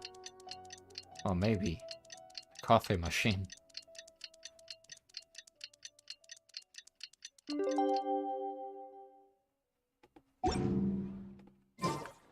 are you feeling? Sleep well? We should go find Tighnari. How do you think we should ask him?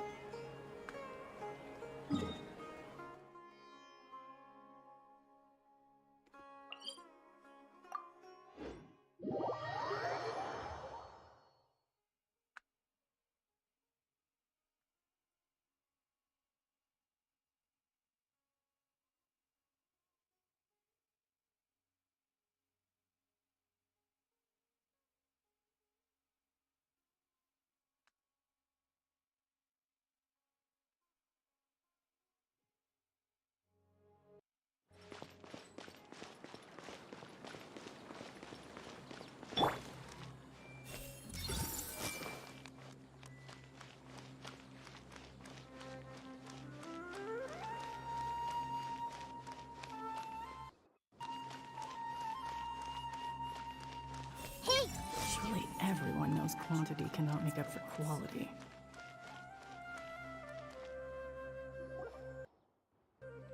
Tighnari! Shh, keep your voice down.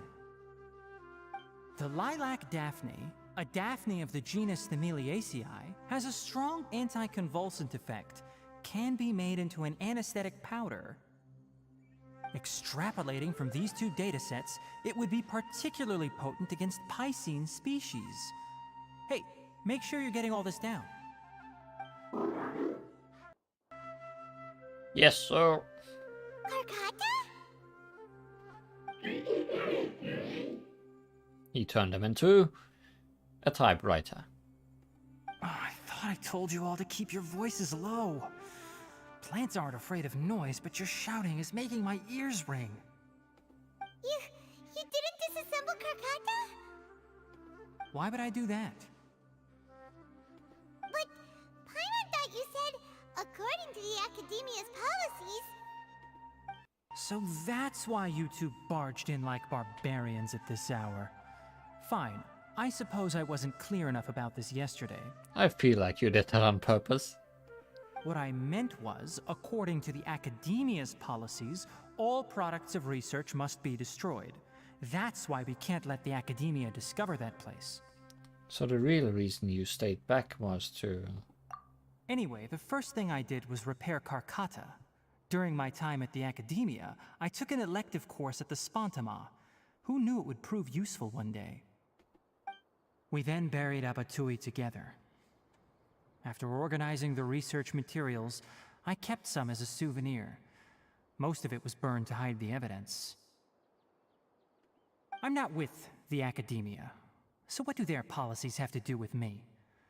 On the other hand, I am the Forest Watcher of the Avidya Forest. I have a duty to protect all life in the forest. And that includes crabs. All life brought forth in this world has meaning, and Karkata is no exception. If it exists, then it shouldn't be carelessly abandoned or destroyed. That's great! Crab? Wait, you just said life form. You recognize Karkata as a true living being now? The possibility exists, is all. It's hard to explain Karkata's efforts to repair Abatui. Abatui only left behind a small portion of his research. Who knows how many commands he installed? Maybe a conflict between all those commands resulted in this sort of behavior. From a more rigorous perspective, it is impossible to conclude that Karkata is a real life form. But the possibility exists. I am willing to believe in that. Crap. By the way, I'm not interested in continuing research on this subject. I'm just letting it hang out here because this place is relatively secluded. But as things stand now, it wouldn't be a bad idea to make it my research assistant. At the very least, it can record my experiments. What do you think? Crab, crab, crab.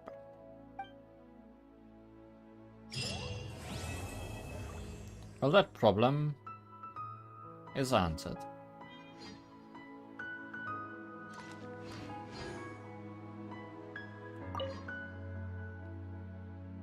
The photo that was put aside. Oh, those things.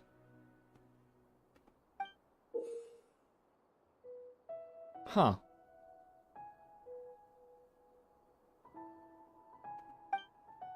One of the many group photos. Tighnari always has the same expression and doesn't seem to be interested in taking pictures. Huh? Was this always here?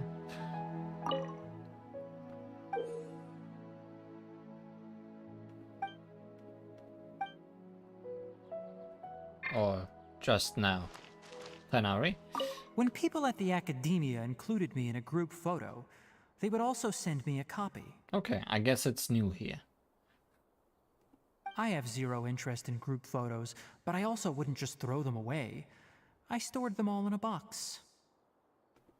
After coming back yesterday, I looked through them and found one with Abatui. I gave it to Karkata, and it seemed happy. That's good enough.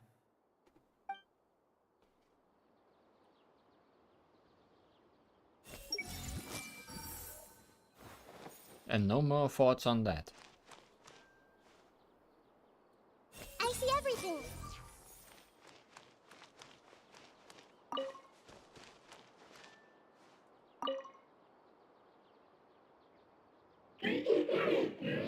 Crab, crab. Photo next to Karkata. Photo of Tighnari and Abatui. Abatui had a bright smile in this one. Meanwhile, Tighnari is copy-paste.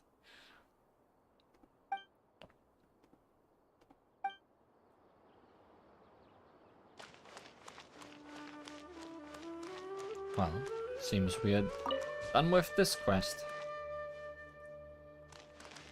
I hope we'll get continuation of this story in particular at some point.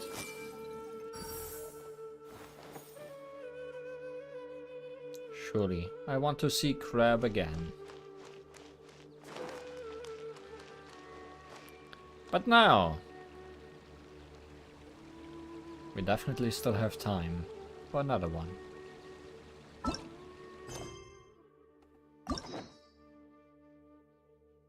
Lotos Somno Chapter, Act 1. Nilou.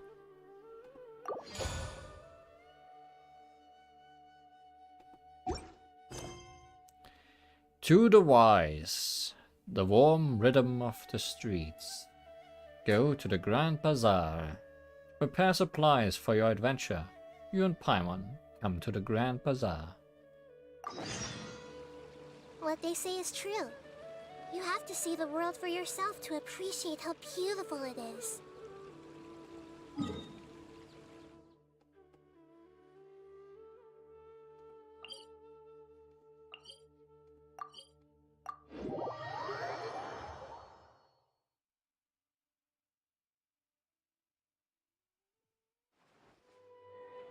Story of a snake?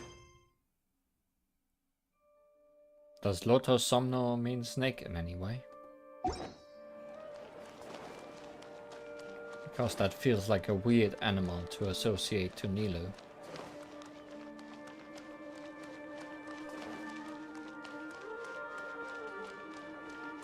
Oh, just joking. Okay.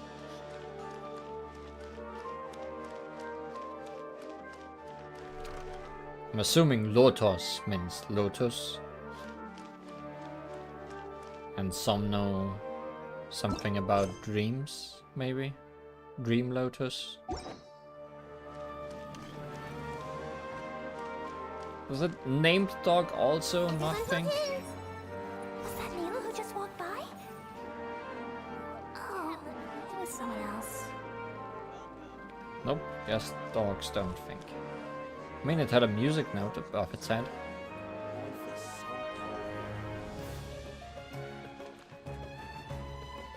Oh yeah, it could also be sleeping and not dreaming. That's true.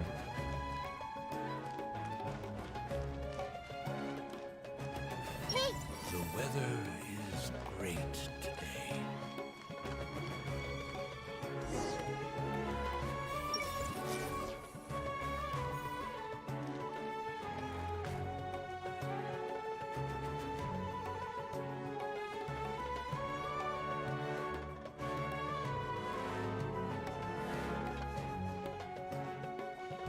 Nilou! It's nice to see you again!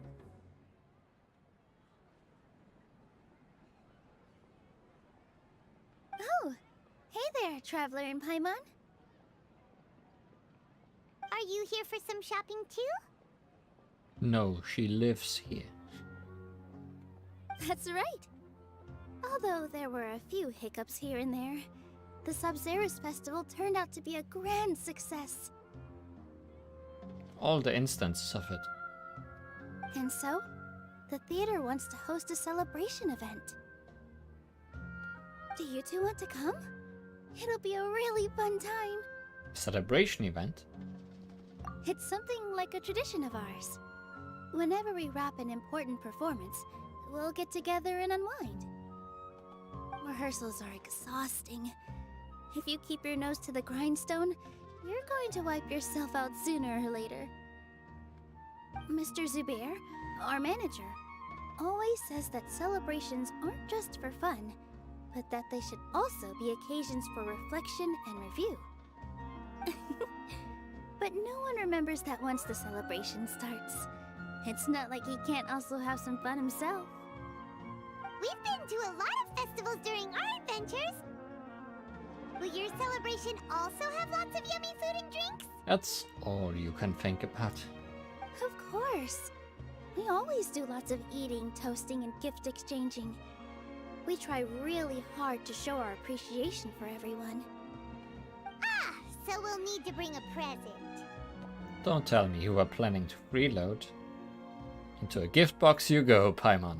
Hey! Paimon's gonna put you in a box first! It's fine. No need to stress, Paimon. You can come, present or not. The gift exchange is just to make the celebration more entertaining. You two being there would be the best gift of all. It'll also be a good time to introduce you to the rest of the theater. Speaking of, since we last met her in her dream, many more things have happened. Is something up?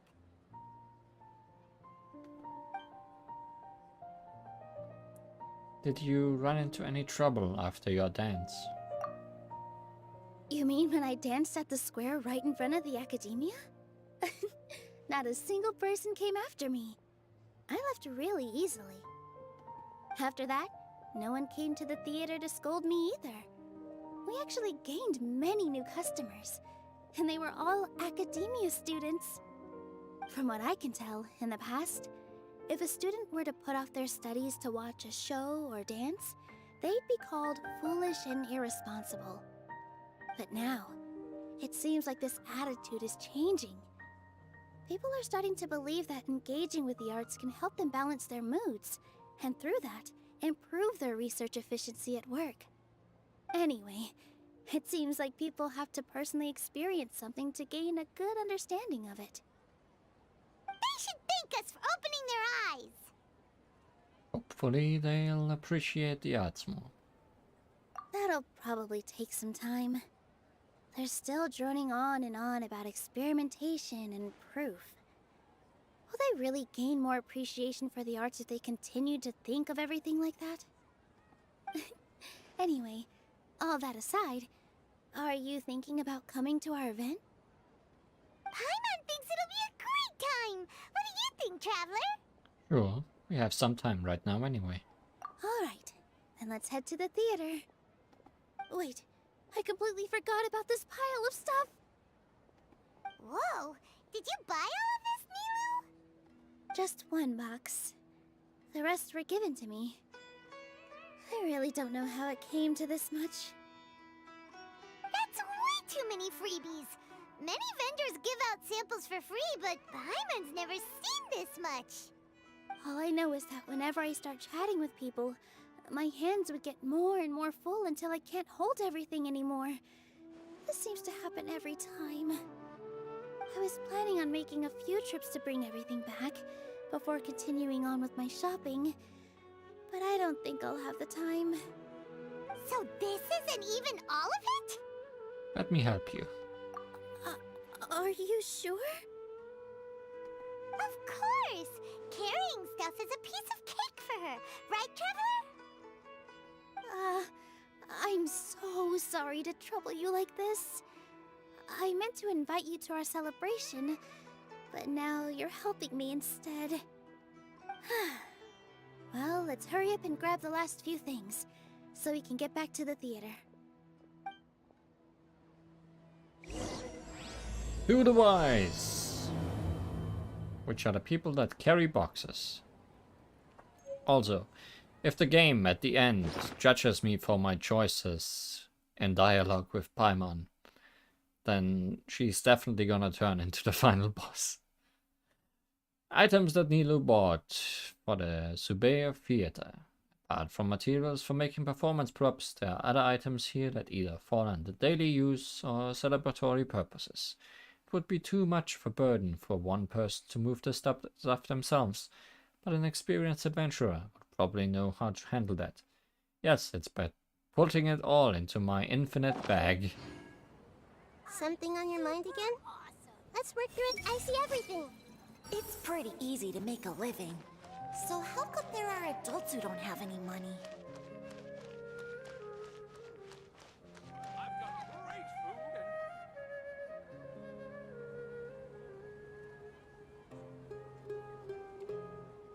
Oh! Well, if it isn't Nilou! Greetings, Mr. Jute. Do you still have any food that's ready to go? Of course I do! I've heard that Zubair Theater is hosting a celebration event, so I reserved some food for you in advance. Although, it looks like you're gonna need 2 more portions. Please allow me to introduce them. This is the Traveler, a very experienced adventurer. And that over there is Paimon, one of the portions for the food. And this is Paimon, her super reliable guide and helper. No. Paimon is... hold on. She got it completely right. Look, Traveler! She introduced Paimon correctly! Truly, a most rare occurrence. Don't underestimate Nilou. She always remembers every last little detail about everyone, even if it sounds completely trivial. She's also very brave. Just a little while ago, she saved my precious spices from the jaws of a sumpter beast. Don't think anything of it. I just help out when I can because everyone else takes such good care of me. Anyway, sorry to get off topic. We're in a bit of a hurry.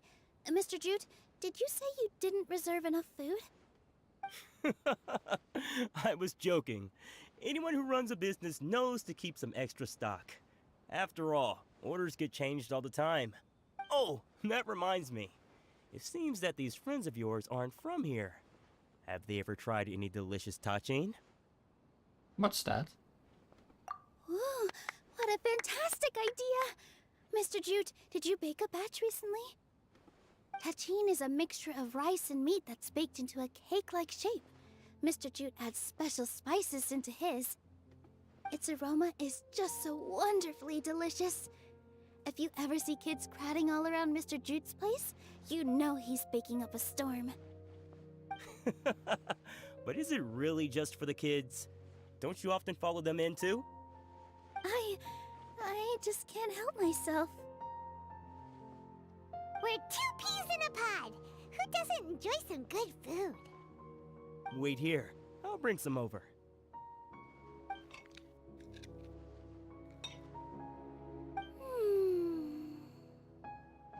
Whoa, what a dish! It's sweet and sour and full of deliciousness! Paimon can't eat it fast enough! Typical Paimon. No matter how many times I eat it, it's still so delicious.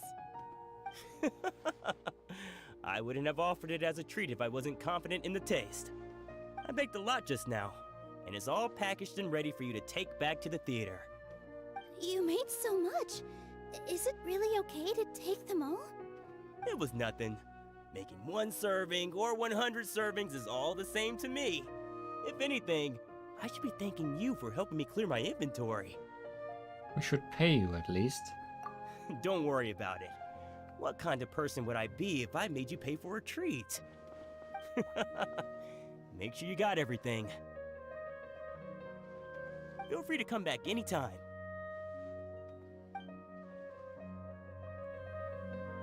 I'm starting to understand how you got so many things. Yeah, everyone has their own way with words, and it's really hard to say no. Let's go to the next store. Off with ya. Don't think Sorin and Abi will be able to hold out for much longer for that tachin.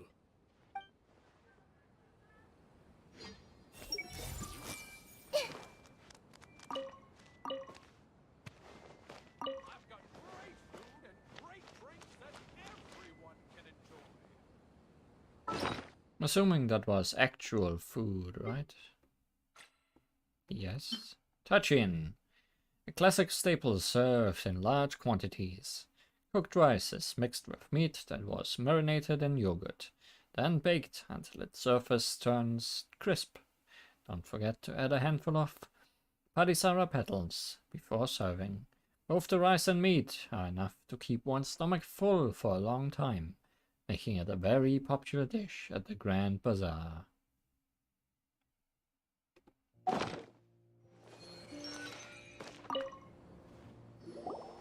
Nilou, good timing. I have the textiles you ordered. If you took any longer, the sumpter beasts might have gobbled them up. You and your jokes.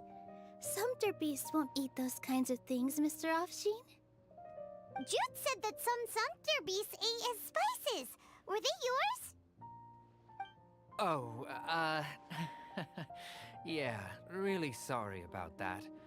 Nilou, if it weren't for you, I would have lost half of my profits that month. Trying to pull anything out of a sumpter beast's mouth is like playing a game of tug-of-war.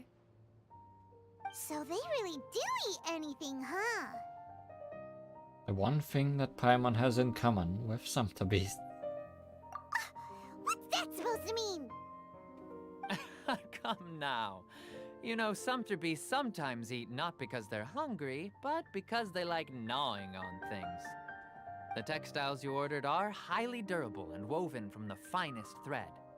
So even if a sumpter beast got snacky, it'd still have to chomp on it for a full day. You've tested this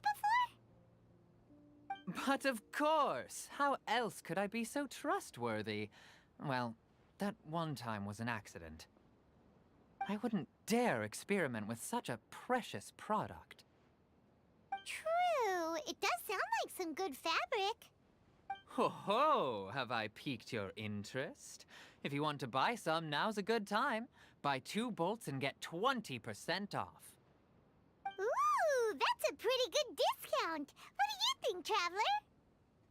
No thanks, Mr. Offsheen. You can't use that kind of tactic on her. Look, you've already sucked her in. Tactic? So you mean everything he just said to Paimon was a lie? I wouldn't go that far. It's just that Mr. Offsheen is really good at spinning stories. A word from him, and you'll find yourself buying things you don't actually need.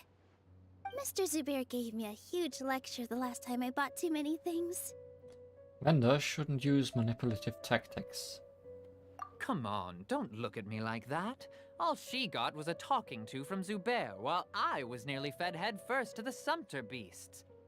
My philosophy is that stories give value to merchandise. That's why my business started with such a boom. Our Nilou here is an extraordinarily good listener. Back then, she believed anything I said.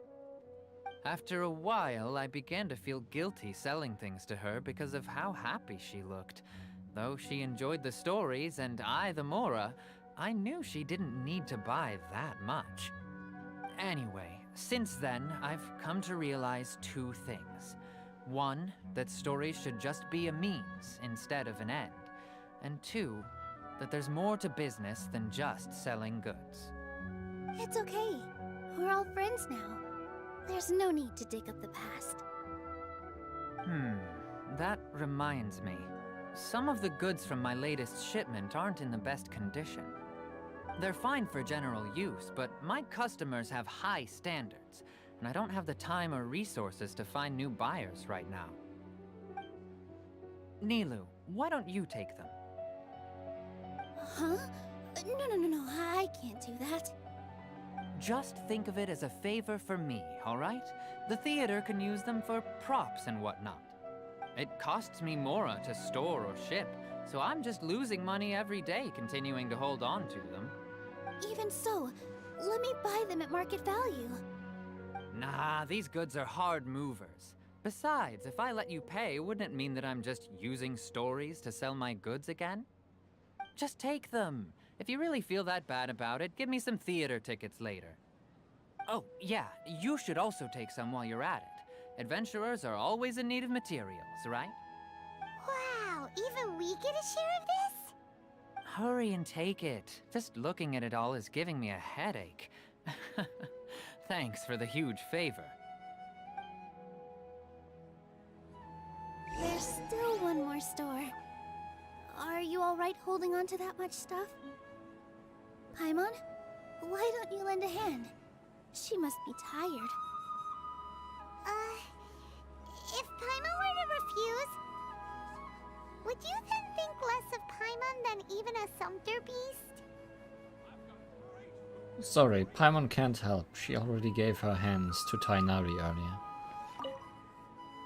Thanks for the huge favor. The most important thing about doing business is efficiently circulating merchandise.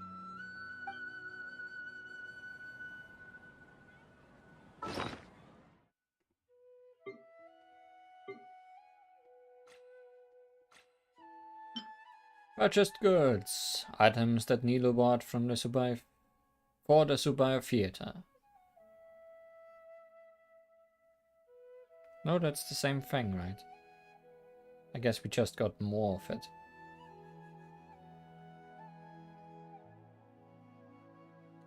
In my opinion, Chicks is the best stall in the whole bazaar. about time, Nilou.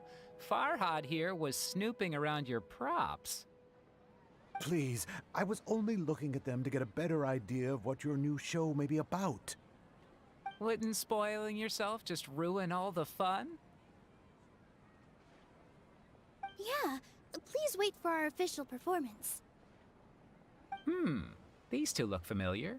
I think I've seen them before. Ah, weren't they at the Sub-Zerus festival? Yeah, and they're coming to today's celebration too. Oh, the more folks the merrier. I was actually just talking to Farhad about also stopping by tonight. Oh yes, please do. I'm sure Miss Raykar and Miss Nadja would also love to have a chat with the two of you. We even prepared a small gift. Let me show it to you.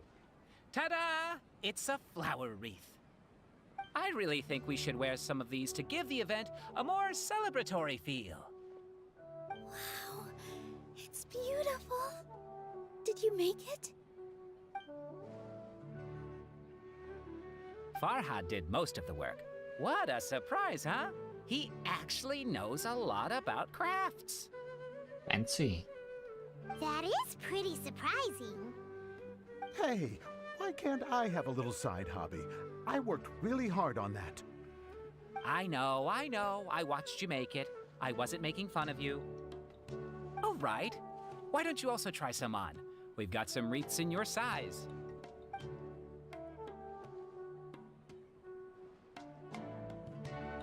It fits perfectly.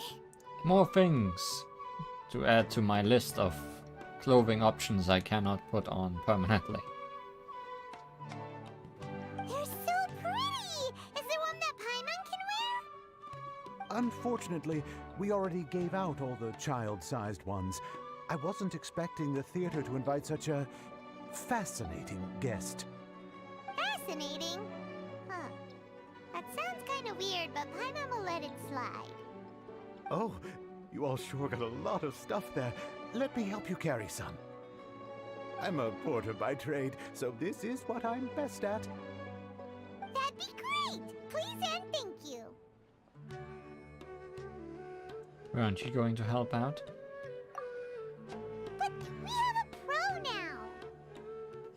Thanks for the help, Mr. Farhad. But let me make one thing clear first.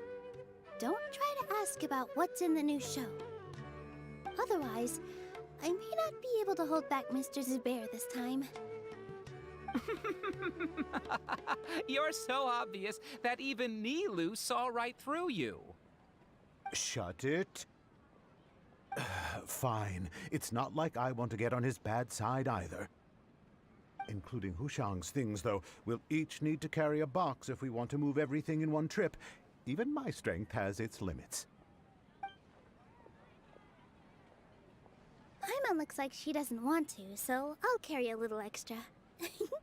Although I may not appear super strong at first glance, I actually do a lot of strength training on the regular. Strength and balance are both really important for a dancer. No, let Paimon. Paimon will help carry things. The Traveler's right. Paimon shouldn't freeload.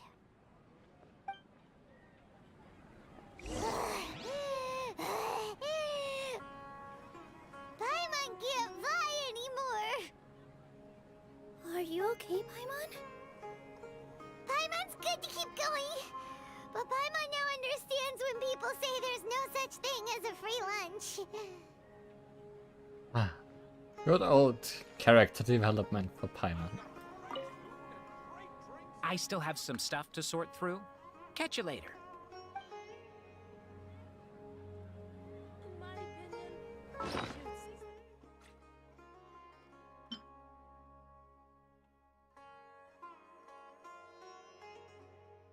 It's too much of a burden for one person to move the stuff themselves, to the point where even Paimon tried her best to lighten this heavy load. I noticed that the final lines changed last time. I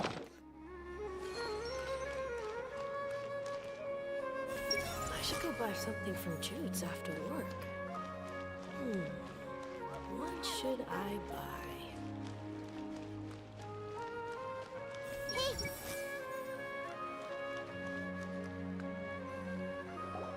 Oh, that sure was a lot of stuff. Oh, looking forward to the event later. Thank you, Mr. Farhad. Thank you, Sumpter Man. Thank you, Paimon. Paimon's definitely going to eat it all back later. All right, I'll leave you all to it.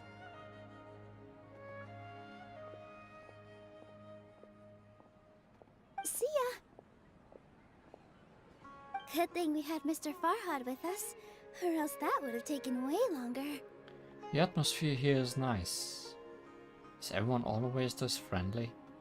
Of course. Because everyone's working here together. We're all like neighbors, so we're always helping each other out. It's easy to forget that everyone's running a business. With this many freebies being thrown at you, you probably don't need to work. I felt so guilty at first, like I always owed someone something. I was always thinking of ways to repay others. Later on, I realized that it's actually like what Mr. Afshin said. By taking the freebies, I was helping everyone out and saving them money. When you order the wrong item, or make too much of something, sometimes the best way to maximize the value of those goods is to give them away. That's why there's no need to stress over the freebies. All of us repay others by helping them when they need it. Oh, that actually makes a lot of sense. This has become our norm, and no one keeps track of the back and forth anymore. So really, don't worry about it. Alright, I have to bring all this to Mr. Zubair and do a little bit of prep. Feel free to hang out here for a bit. It'd be nice if you could also get to know some other people at the theater. You sure you don't need any help? Nope. Mr. Zubair's really on top of everything. You two are our guests, so please, just relax and look forward to the celebration.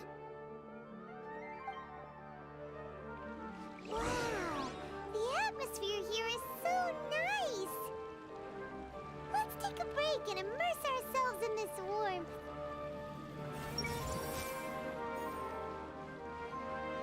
Prop check complete. All that's left is to discuss some dates with Raykar. Oh yeah, Farhad is coming. Maybe I should hide the key props. It's finally over. I'm saved. Oh, sorry. I was just letting off some steam because I'm so relieved. Please don't tell Mr. Zubair.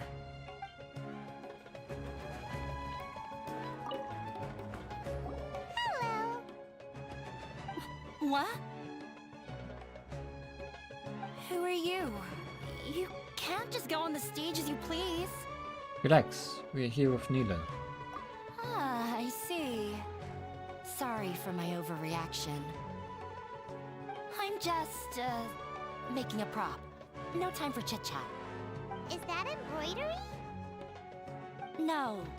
Well, yes, but not really. It's a prop. It's just, some fabric.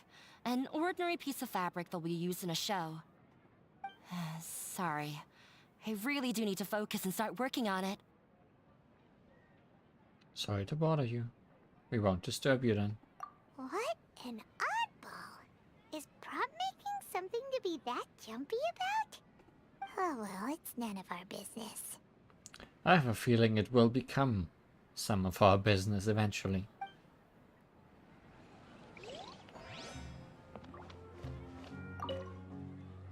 Hey there! Ah, a newcomer. Doesn't look too bright. Hey! Talk about judging a book by its cover! You, on the other hand, you're a special one. How would you describe the concept of art? Art? Why are you asking that all of a sudden? Mere curiosity is all. It makes no difference whether you answer or not. It is an expression of our aesthetic ideals. So that's what you think, Unremarkable. Better than an average person's thoughts, but nothing exceptional. Is art a product that we create and bring forth, Or is it a naturally existing resource? I, for one, believe it to be the latter. Paimon doesn't follow. I've been staying here for a long time. On occasion, I'd assist them in penning lines of dialogue, but most of my time I just stand back and watch. I prefer to abstain from writing as it spoils the viewing experience. The existence of the theater, of Nilou, and of humanity itself. All of these can be considered as forms of art. It is not some intangible construct beyond the horizon. How does that have anything to do with us? Let me ask you this. What do you think is the meaning of art? I don't know. I suppose that question was a little too difficult for you. To chance upon a spark of inspiration, I have been closely observing you, the players on the stage, and those watching in the audience. Art is already all around us. Unparalleled splendor without peer. Maybe even worthy of being considered one of Sumeru's greatest treasures. There's some interesting people working here. Sorry, I need to focus. But if you focus, you're gonna move slower and shoot in a more concentrated manner. I just saw Miss Nilou come back with Tachin! There's gonna be Tachin! Are you sure? Duh! And even if I didn't see it, I smelled it! It's gotta be Tachin!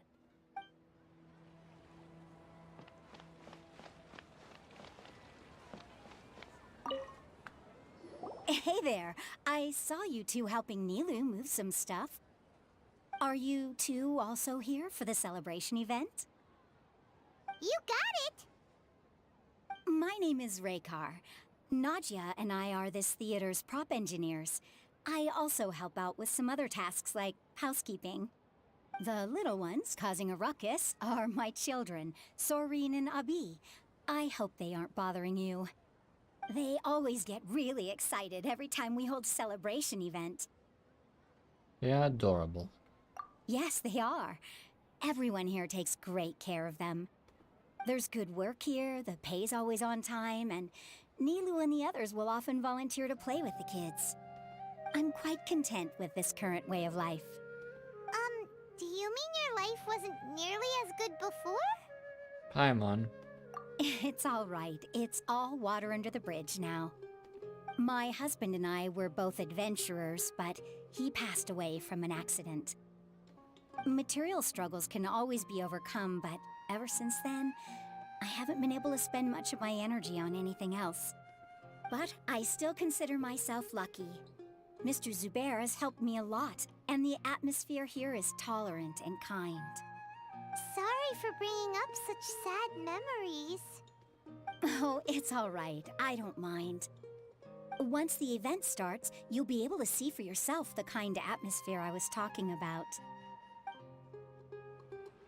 Look! Nilou's back! Let's meet up with her. The event's probably about to start.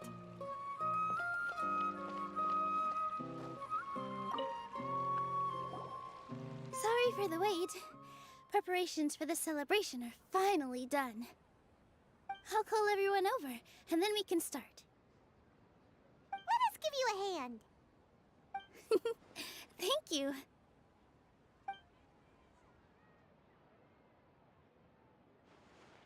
Maybe we really should have prepared a gift. Then we could also be a part of the exchange. As it is, all we can do is wait and watch. Maybe we shouldn't do this after all. I didn't do that great of a job, and who would even like it? Oh, don't think like that. Remember our promise? We're going to give everyone a pleasant surprise. And besides, you've never attended a celebration event before, so this will be a great opportunity. Everyone will love you. I'm still not really sure about this. There's nothing to be worried about. Just take a step forward and give yourself a chance. There aren't any scary people here, right? Right. Huh. Alright. Maybe this will help. And she slaps her. Everyone, over here! Inaya has something great to tell you all. Well, that's a verbal slap, I guess. Wait! I've already said that I'm not ready yet. What should I say? Take it easy and relax. Deep breath, in and out. Once you've taken a long exhale, calmly tell everyone what you want to say. If you don't say anything, then all the hard work we put into embroidery practice would have gone to waste. Using it as a gift, though? It really isn't that good. So when Inaya was talking about making a prop, she was actually preparing a present. She looks really nervous. She's not very good at expressing herself. Yeah, it feels like she still doesn't really see herself as part of this community. But it looks like Nilou's trying to ease her through. Actually, Inaya had prepared a special present for everyone before the celebration kicked off. Woohoo! We're gonna get our first present from Miss Inaya! Pipe down! The louder you all are, the more nervous she'll become. You've worked on it for so long, so have some confidence. Don't be afraid. You've got this.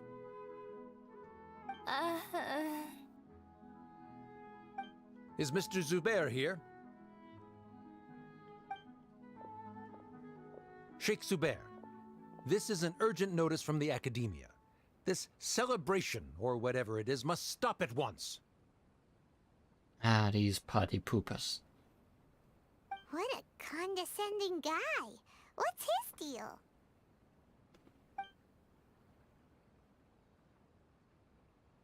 Since Zubair Theater has long violated the Academia's policies and orders, we have decided to demolish it. You know how many people there against you? You're gonna get demolished. As its manager, you must halt all operations and dismiss all staff members within 30 days, after which you will report to the Academia for further punishment. Why? Why force us to do this all of a sudden? Little girl, this is not the first time you've been issued a warning. I didn't hear anything about demolition the last time I asked, and now I suddenly only have 30 days? We have more shows planned, but it's impossible to do anything in just 30 days. How am I supposed to explain this to my customers and staff? That issue is of no concern to me, Mr. Zubair. You seem to understand the situation quite clearly. Perhaps you can reflect on the reasons why you have failed to prepare for the scenario in advance. Demolition? Why do they want to demolish this place? The Academia has never liked us, and they've never respected our work. To them, what we do is all a waste of time. This isn't the first time they've come by. They had asked us several times in the past to improve the quality of our performances by only putting on shows they consider to be sufficiently intellectual. But our audience isn't the Academia. It's the people of the Grand Bazaar. If our shows are too difficult to understand or too removed from everyday life, nobody would watch them anymore. Changing our content would not only mean turning our backs on our vision, it would also directly lead to the loss of our livelihoods. If the theater actually gets demolished, many people would become displaced. Yeah, the theater is very important to each and every one of us. The way they're doing things is so scummy. But I also don't know how we can stop them. I do not wish to explain everything again from the beginning. Time is of the essence, so you should act with haste instead of asking frivolous questions. But none of us plan to accept this. Such an abrupt notice is contrary to established policy. Ask whoever you will. The answer will remain the same. We have already given you sufficient notice. Enough! Does your audacity know no limits, Father? Huh? Father? Their family? What's academia? This is all because you don't like Zubair Theater. You're just using the Academia's name to threaten us. Let me tell you, even if you manage to tear down this place, nothing is going to change. You've always been awful. But even I never thought my father would sink this low. This is strictly business. It has nothing to do with where you are, what you do, or what you think. I hope you all have not been irrevocably blinded by folly.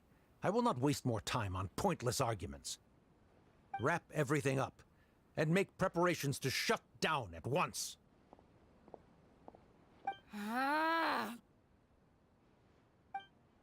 Why is he always like that? This is quite the misfortune, but there's nothing we can do. That's it for today, everyone. Let's clean up. I'll go talk to them again tomorrow. The storms that come out of the blue are always the hardest to deal with.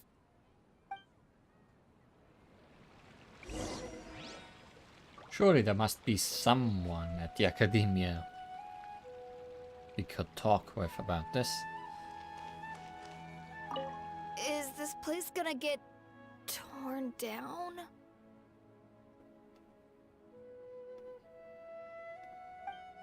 No! I don't want that to happen! Oh, shh, don't cry. That man was just trying to scare us.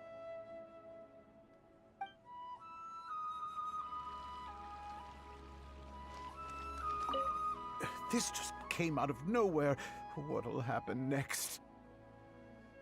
Beats me. Everyone else must also be at a loss.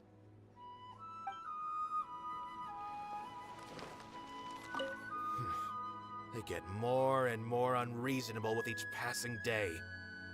I have to think of something.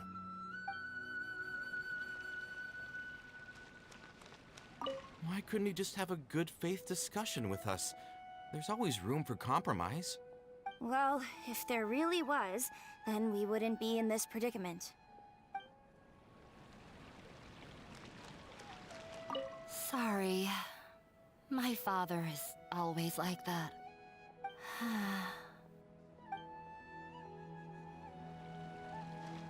The carefree warmth of summer will always give way to the bleak futility of winter. Man is even more fickle than the seasons. That man, in particular. Oh, you're over there. I thought you were standing up here.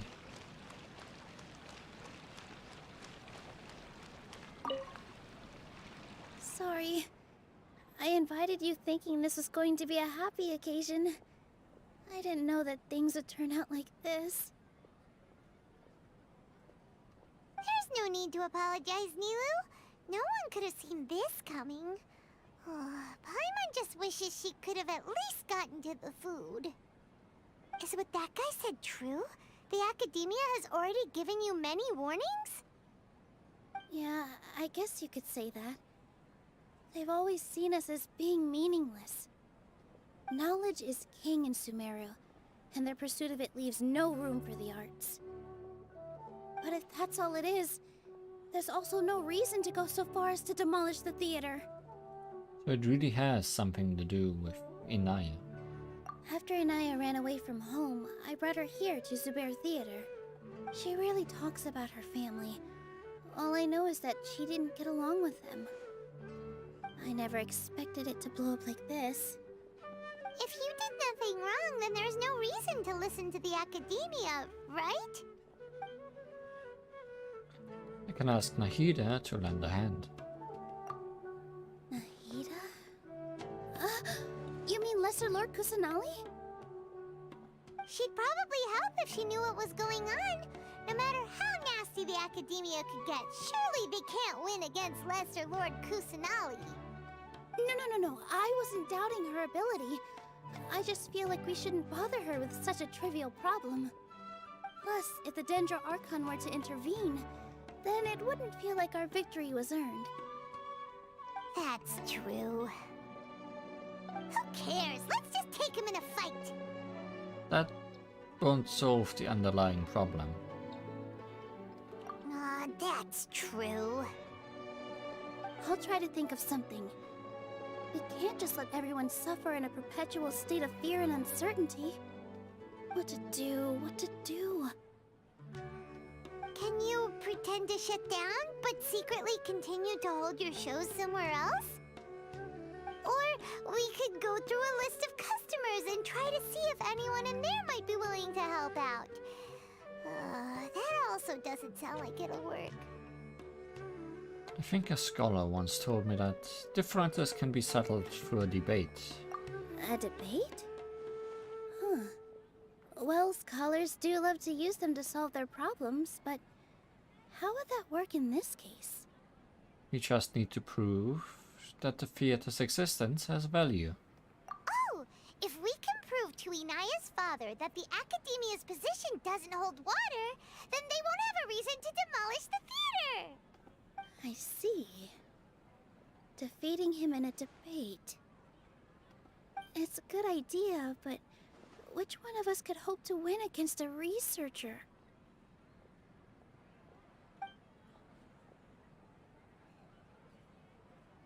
Huh? Me? No. I'm the literal worst at arguments. I can't debate. Debates aren't arguments. You debate to prove that you are right. Nilou, you are only so stressed out right now because you care so much about protecting the theater. This theater holds a special meaning in all of our hearts. It's irreplaceable. But I just don't know. Can I really take on such a huge responsibility? You'll be fine as long as you prepare. I'll do my best to help. Paimon'll help too. You'll feel a lot more confident after doing some prep work. Believe in yourself. Debates are held with and within clubs. Yes, let's just equip everyone with a debate club. Thanks, you two. Alright, I've decided. We're going to the club. Even though I may fail, I'll do my very best for everyone's sake. That's our Nilou! We're rooting for you! Okay, let's head back and tell everyone what we came up with.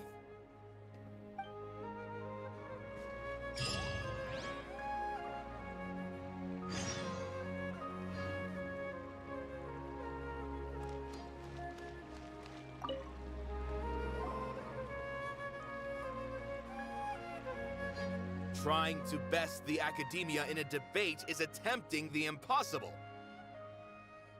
If you really want to try, I won't stop you. It's not like our situation can get any worse. I don't think it's entirely hopeless. To Sharif, Nilou's approach will come off as naive, but that kind of frankness is exactly what they lack the most. Things might turn out differently from what you expect. I am in favor of such a romantic feat. No playwright will turn down a compelling underdog story. Sure, in fiction, but I'm not sure how well that will translate to reality. I'm not saying that I don't support you, Nilou. If you need my help, just say the word. Anything is better than just standing aside and watching the theater get demolished. I'm also pitching in. Let's show the Academia that we have some fight in us. Thank you, everyone. I feel a lot less nervous with your support. Not to rain on your parade, but my father is a real hard guy to deal with. He's erudite, meticulous, demanding, and exceedingly familiar with rigorous logic. It'll be extremely difficult to beat him in a debate. You all already knew that. But you just didn't want to hurt Nilou's feelings. When all's said and done, aren't you hurting her just the same? That's enough, Inaya!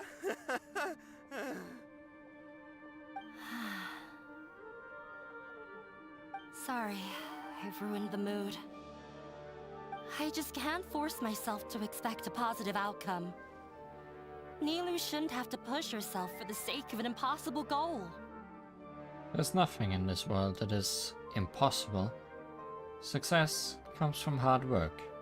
Yeah, it's way too early to give up. You're right, Inaya. We're up against the Academia. Everyone knows that they're very powerful. Being skeptical might actually be the more normal response. But I still want to try. I'm reluctant to just let Zubair Theater go. And it's not just me. I think everyone else here feels the same way. If we're unhappy, we should speak up and let our voices be heard. Say what's on your mind, and do what you think should be done. If we fail after that, then at least we won't have any regrets. I mean, after all, the only thing we can control right now is our choice at this very moment. I understand what you're trying to say. I also have my own intense feelings of anger and regret. Then, could I trouble you to tell your father about our plan for a debate? You can still get in touch with your family, right? Yes, I can. Then, please help us pass on my request. I've never participated in a debate, and truth be told, I'm still not really confident in myself. But since we've decided on a debate, I'll do my best to prepare for it. I'll gather everyone's thoughts and let them be known to all during the debate. I, by myself, definitely don't have enough wisdom to beat your father. But what about the entire theater combined? Then we should have a chance, right? Right. That's right, Miss Nilou! Beat the bad guy! Justice will prevail! Make him eat dirt! That's how it goes. You two. We aren't getting into a fight. But thank you for your encouraging words. I'll do my best. Well said back there, Nilou. I felt that I might have said a bit too much. Anyway, we better start preparing now. First, let's see what everyone thinks about the situation. Alright, time to pull everyone's thoughts. First, let's look at my thoughts.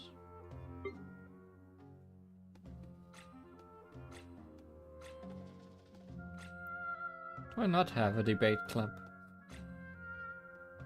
I wanted to look what its actual description was.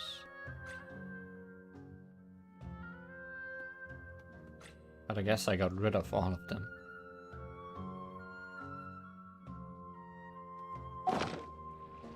I never look into this thing. Where is it?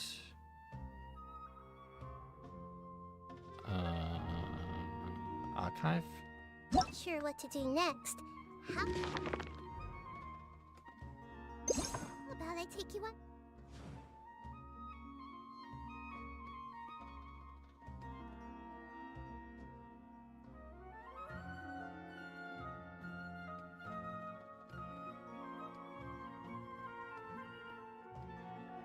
Surely it must be in here. Maybe I'm just blind.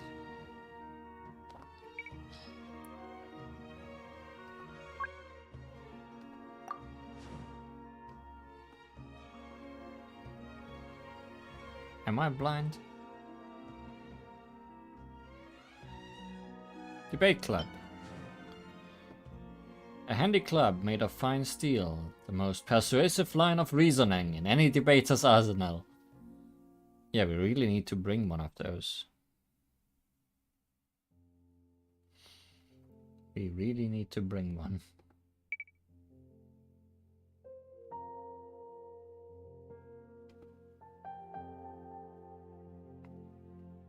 I don't know what that button I just clicked does.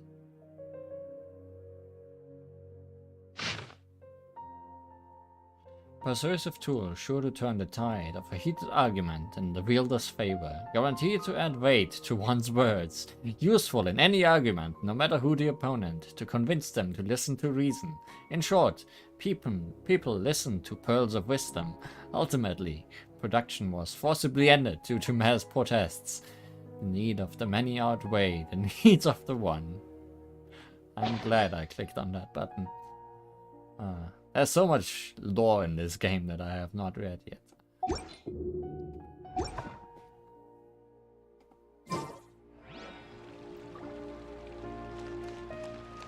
No one is allowed to bully Miss Nilou. Watch out, Mr. Bad Guy! Pow! Bam!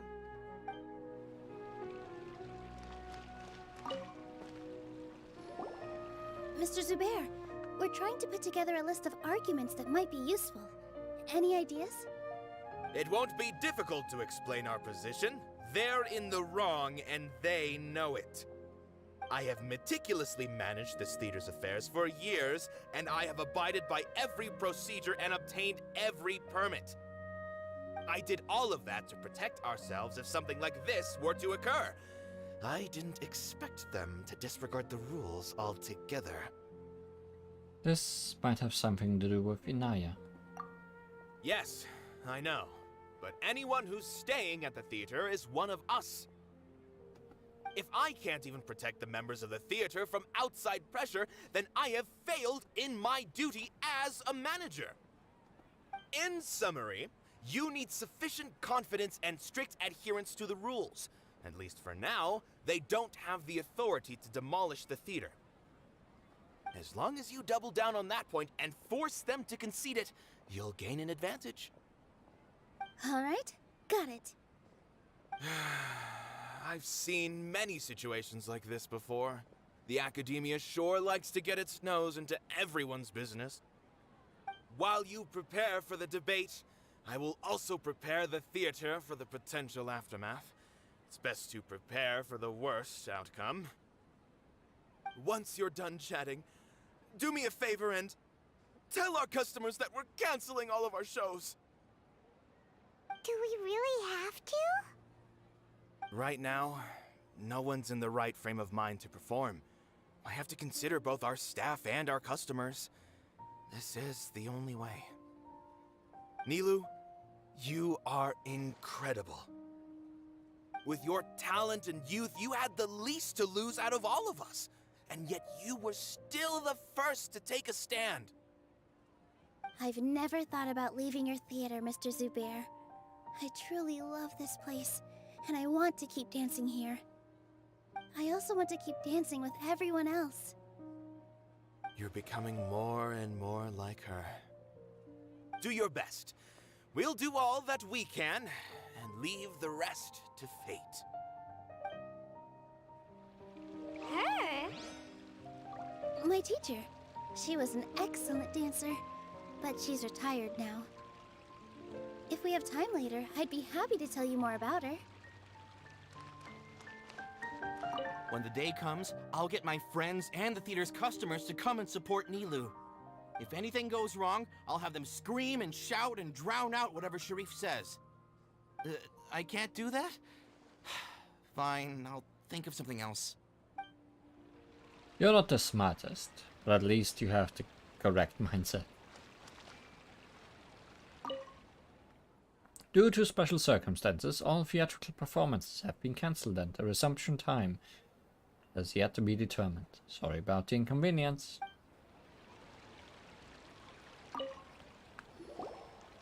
I didn't expect you all to challenge the academia. That reminded me of my younger years. Back then, I feared nothing and no one, and I was always charging into the most dangerous of places. I can't do things like that anymore, but those were some of the best times of my life. Sorry. If the theater really ends up getting demolished, then you, Sorin, and Abi will all... It's all right. There's no need to think such heavy thoughts. Even if the building gets demolished, its people will still all be here. Have faith in the resilience of an adventurer. We can always figure something out.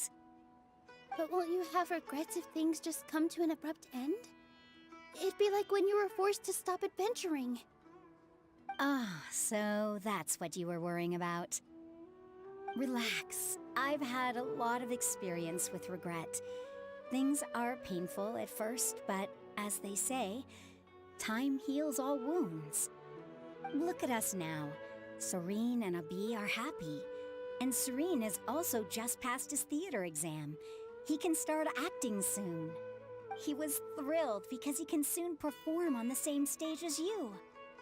We wouldn't be here if it weren't for our past struggles. And would Serene have become a happier person? That's hard to say. Are you trying to make us feel better? Yes, but I truly do mean what I say. Being here at the theater has taught me an important lesson. The most important thing about an experience is how you choose to interpret it. I can choose to believe that my life ended with my husband's death. Or I can choose to believe that it was a blessing in disguise for Serene and Abi. Similarly, even if this theater disappears, a new beginning might just be around the corner. Good and bad are all human-made concepts. It all depends on how we choose to see things. You have a point. Nilou, I know how important Zubair Theater is to you. But you don't have to be so nervous. We're all here with you. The theater won't go down so easily. Thank you, Miss Raykar. And if worst comes to worst, you can just perform in front of the Academia again. No need to thank me. If anything, you inspired me with your bravery. You might have what it takes to become an excellent adventurer. She has it in the bag. He's already a first-rate adventurer. You're too kind. All right, I gotta cheer up. I can't waste everyone's words of encouragement. I feel a lot better. Good. My children and I will be cheering you on at the debate.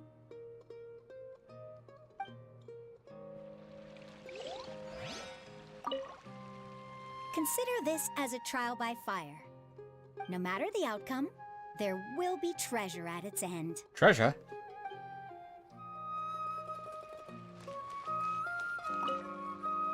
Just notify the customers when you have time. There's no rush.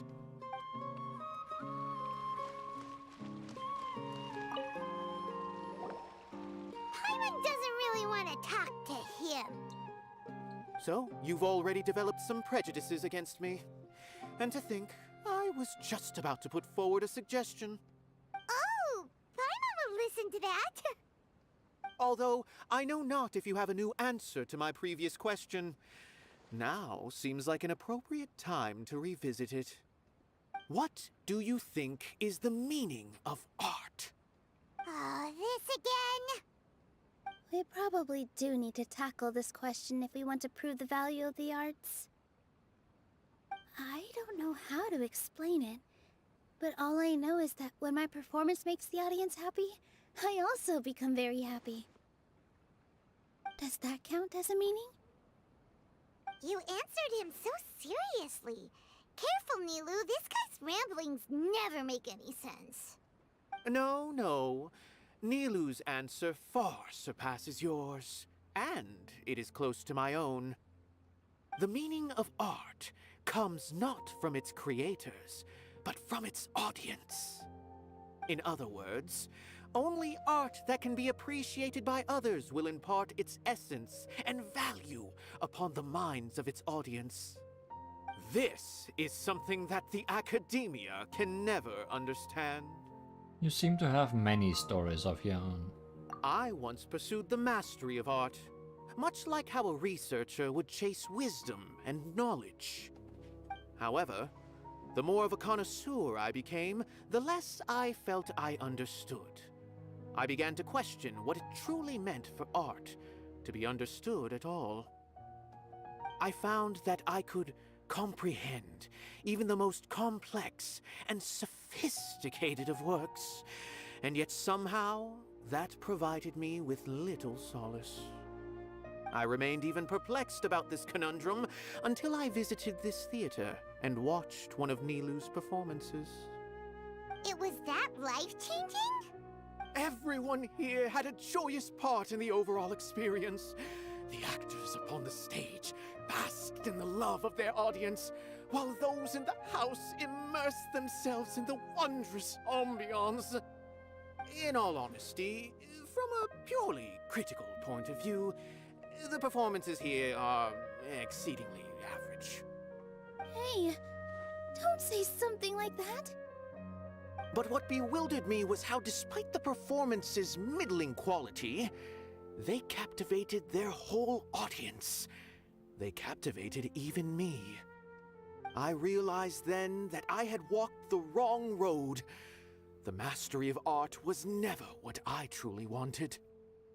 I left the so-called frontiers of artistic research and came to this theater, for this is where I can finally find what I seek.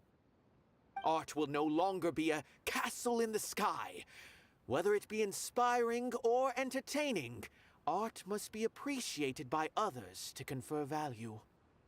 If art cannot accomplish that, then it is meaningless. When you put it that way...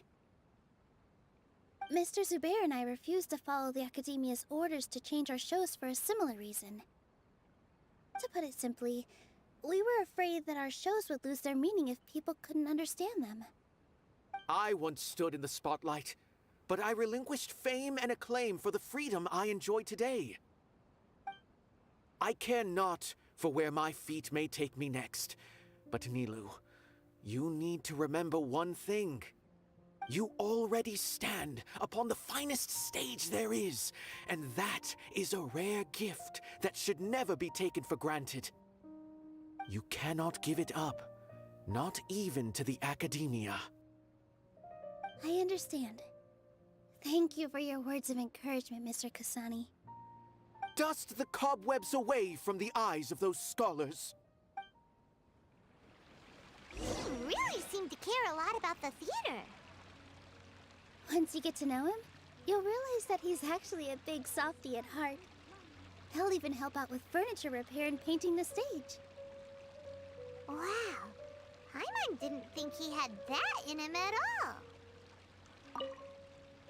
Although we can find a form of beauty in regret and disappointment, it makes no sense to just accept this world's tragedies. Paimon, you should listen to yourself. Don't judge a book by its cover. I've gained a whole new level of respect for you. Inaya was right. It's true that I couldn't bear to bring down Nilou. It wasn't out of pity or anything, though. I just felt like I didn't have the right to say anything. After all, Nilou was the one who bravely stepped up and proposed to fight back. I didn't have that kind of courage or initiative. I'd be a terrible person if I spoke badly of Nilou without doing anything to help. She knows better than any of us how difficult this path will be.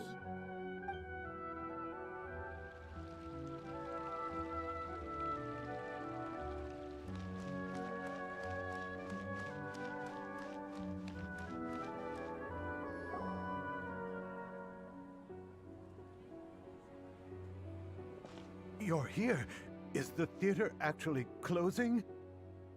He's been worried sick for a while now. He wouldn't stop talking the whole way back. Hey, you two. What exactly happened? Did someone come down from the Academia? Yes. He told us that we have to shut down the theater within 30 days, and that it's going to be demolished. What the heck? That came with no warning. They're messing with us again. Don't tell me you'll have to listen to him. Come on. You know the answer to that. Yeah, it is a direct order from the Academia. There's no need to worry, though. I'm preparing for a public debate with the Academia. If I win, we might be able to overturn things and change their minds. Really? That's terrific. You have my full support, no doubt about that. Mine too. So what was their excuse anyway? They still not a fan of the theater's programs? Yeah, something like that. Good thing they have the power to make rash decisions about things they don't even understand, huh? Yeah, they need to touch more grass, not books. Exactly. They want to look down on us? Ha! We'll look down on them first. Don't worry, everyone here has your back. The Academia's recklessness won't get them any praise. Right. They might think that some forms of knowledge are more valuable than others, but everyone can equally appreciate art. If they don't believe that, send them my way. I got them beat on this subject. Maybe you can prepare some questions on the details of dance performance to make things harder for them at the debate. Sounds like a good idea. Maybe that's something I should do. Ignore him. He's joking. Just do things your way. No matter what, we will always support you. Thank you all so much. Your understanding and support make me feel a lot better. There are always more solutions than problems. If you need help during the debate, just shout and the entire Grand Bazaar will be at your beck and call. Gotta show them who has the people's support. I feel like the pieces are starting to fall into place. Let's head back to the theater and organize our thoughts. Sounds good. Inaya should also be back soon. We should really start handing out those debate clips. These guys seem like they would just jump up on stage and beat up some guy for us. As things stand, there actually isn't much to worry about. Everything will work itself out.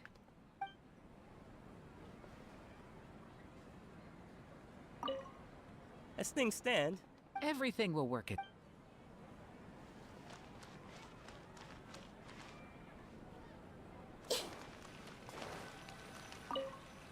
Just notify the customers when you...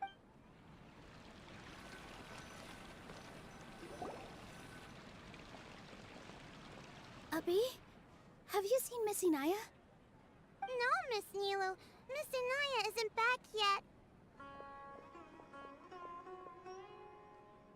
Wasn't she just passing on a message? Does she really need this much time? Could she have started arguing with her father again? Oh no.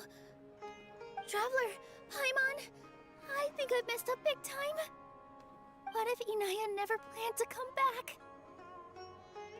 What? Calm down. Please explain. It's just a gut feeling, but knowing her, she probably feels like she's completely responsible for what happened. She probably thinks that all of this happened because she was staying here. Oh, right. As soon as her father showed up, she said that her father was targeting her.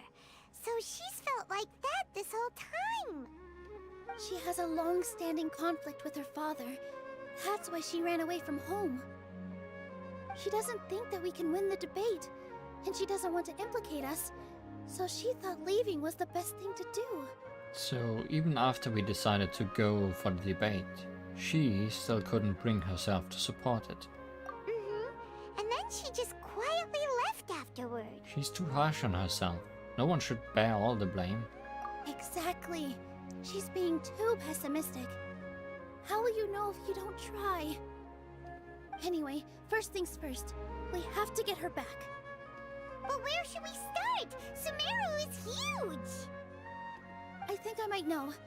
Let's start by looking outside the city. Before I brought her to Zubair Theater, she was staying at a remote campsite. She got a fever from drinking unclean water, so I carried her back.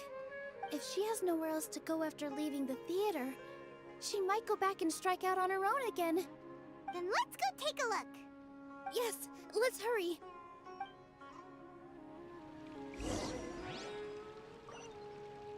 I was wondering if we'd spent this whole quest here in the bazaar.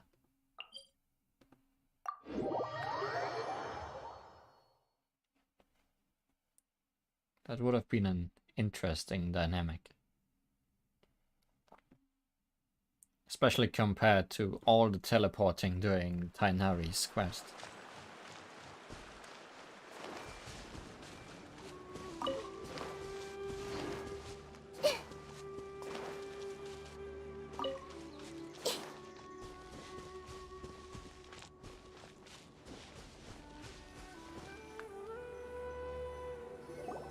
There are signs that someone had stayed here very recently. But we can't confirm if it was Inaya or not. Let's take a look around first. Are we gonna get to play as Nilou? Did you hear that? Is it Inaya? I heard it too. Let's investigate.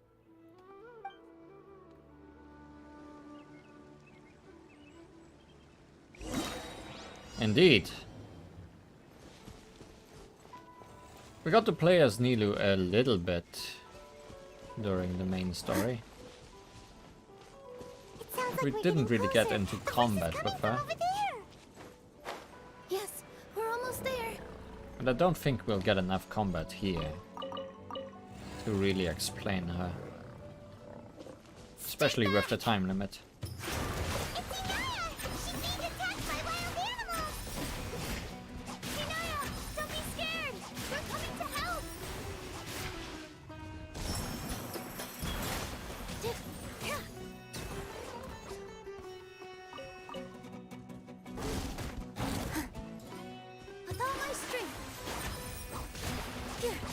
Nilou has two different dances she can perform. Either by pressing her elemental skill and then keep pressing the elemental skill over and over again, or pressing the elemental skill and then pressing the attack button over and over again. One makes those huge sword waves, while the other creates a water circle around her that stays for a while. Thank you. The water circle also persists when switching to other characters and has some boosting effects to the stats of other teammates, as far as I understand. She's decently complicated. There weren't so many big animals in this area before. They chased after me for a long time. Sorry. I'm causing trouble for you again. Why did you leave by yourself? You really don't think we have a chance at winning the debate? No. I just thought it would take too much effort. Everything happened because of me. If I'm gone, then the situation will resolve itself. But everyone else is trying so hard. Yeah! Everyone's working together towards a happier ending. No one should be singled out for blame. It's alright if it's me. As long as the theater won't get demolished. You guys are the kindest people I've ever met. You shouldn't suffer so much because of me. Listen to me, Inaya. Even if you were the reason that all of this happened, no one would blame you. Mr. Zubair said that you're one of us, so that means we will protect you. No matter what happens, we'll stand as one. Nilou, there will always be a victim. Whether it's me or the theater. You can't eat your cake and have it too. You can't win a debate against the academia. Especially since your opponent will be my father. Why are you so sure of this? My father is an extremely demanding man. He's always wanted me to become an exceptional researcher and his academic successor. I tried my best to meet his expectations and did everything I could. But he still wasn't satisfied. Or rather, he had just never been satisfied with me. I'm no genius. But whenever he berated me, it was always as if he was asking me, Why aren't you a genius? Yeah, like I'd know. So that's why you ran away from home? At first, I thought the father would slowly come to terms with reality. But he just wouldn't stop berating me.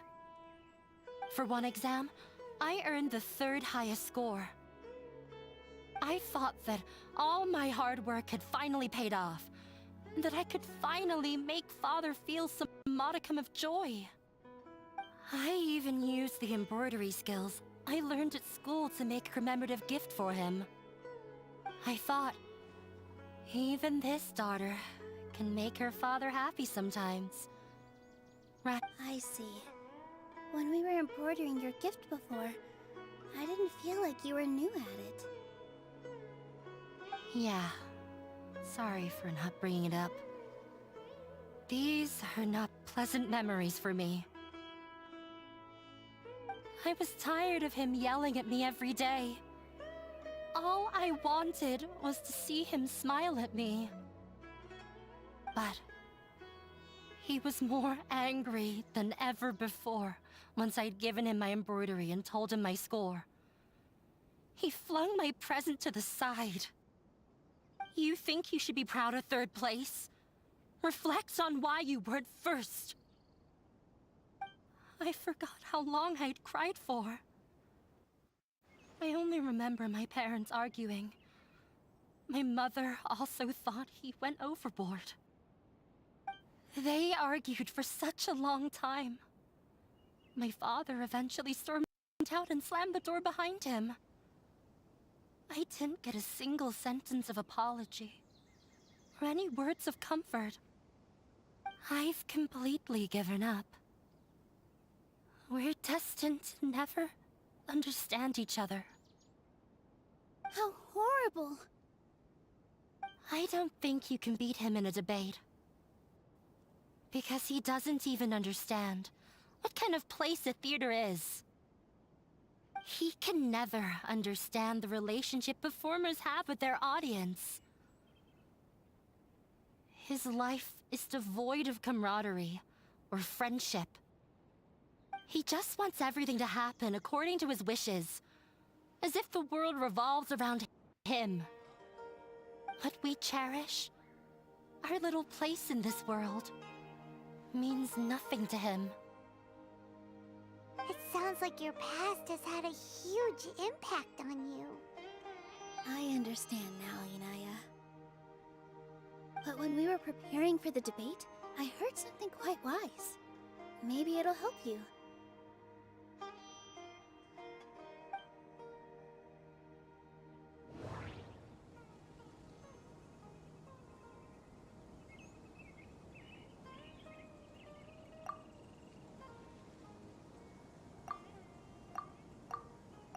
Oh, I have a problem with names. Who is Kazani and who is Rekka? Who is the guy with the monocle?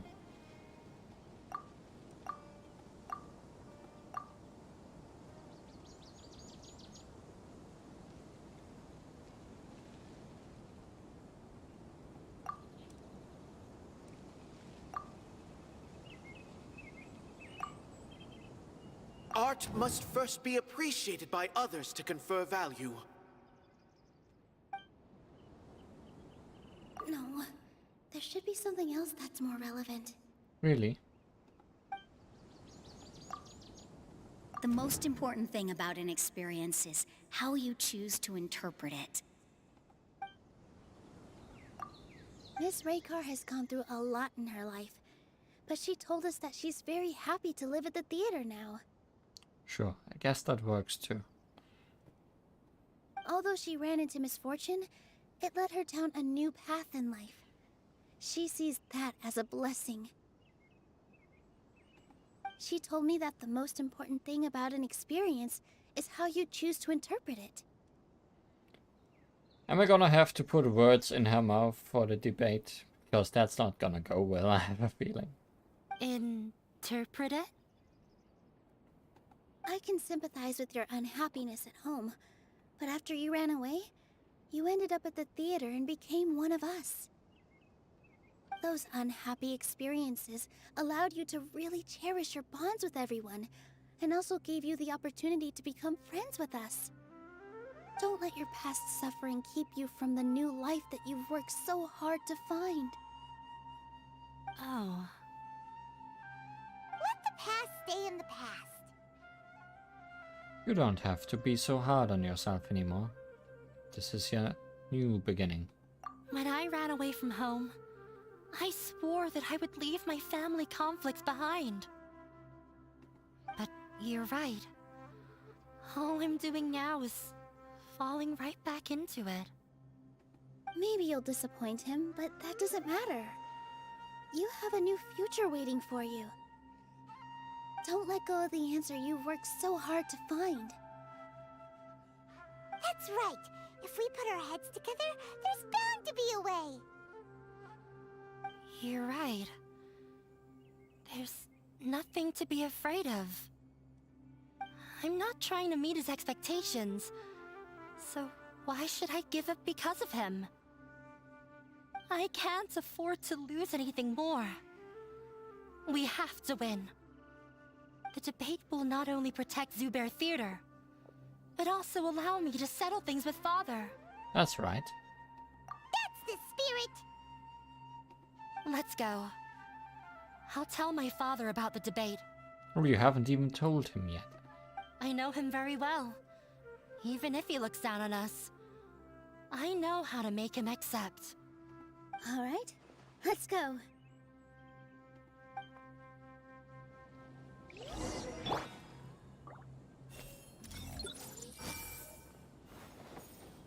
With my apple in hand, let's return.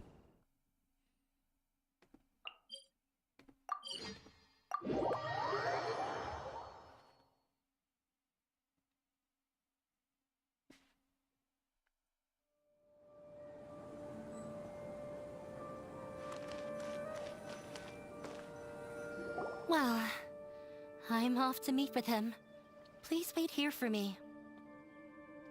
Okay. Looking forward to your good news. That should be everything. The only thing left to do now is to wait until the debate. I'm not sure why, but I'm getting nervous again. You were great, Nilou! Your words won over Inaya! Talk like that during the debate, and you'll get an easy win! Thanks for that, Paimon. But I still feel like it'll be an uphill battle. I need to be calmer, cooler, and more collected. We haven't broken any rules. And lots of people are rooting for us. Yeah. I'm acting as everyone's representative, so I'll need to act brave. Even if I won't feel like it. There's still one problem left unsolved.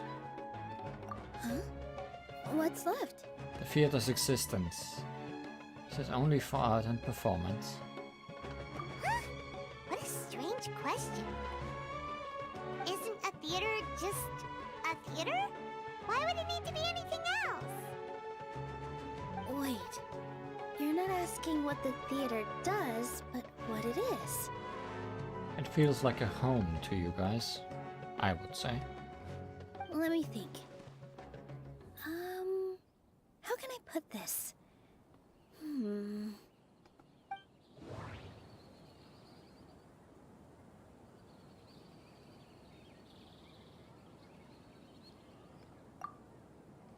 Inaya really wants to win. She doesn't want to lose anything else because of her painful past. Everyone is free to appreciate art. No form of art is inherently superior. Everyone is free to appreciate art. No form of art is inherently superior. Wait, are those the same?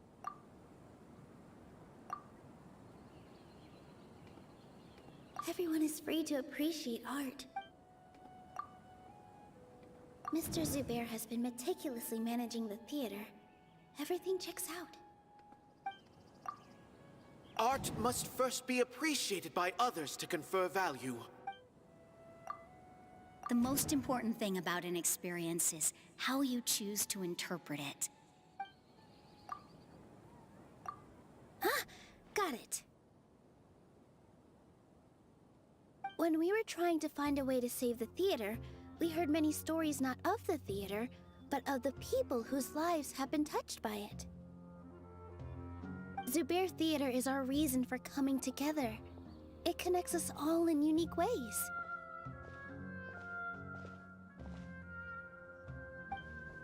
In other words, it's like a bond. A bond? The theater provides money for Miss Raykar and her children, inspiration for Mr. Kasani, and enjoyment for the people of the Great Bazaar. It also gives Inaya shelter from her family. It has brought us together after taking care of every single one of us. And its story won't end here.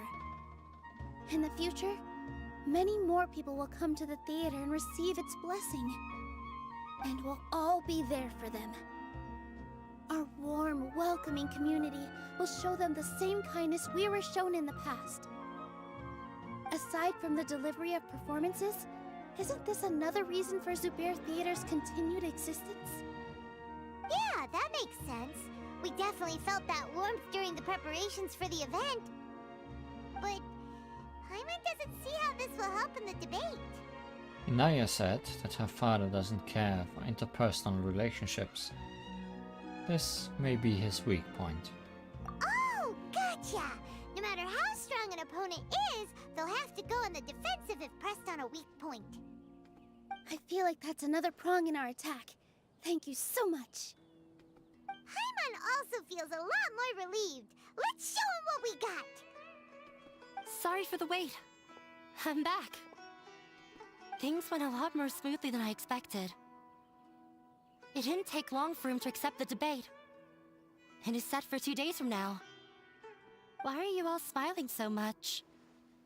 Did something good happen? We realized that your dad might not be as scary as we had thought. We just finished our prep. Rest easy. It will all turn out well. We have to win. No, we will win, Inaya. Fingers crossed.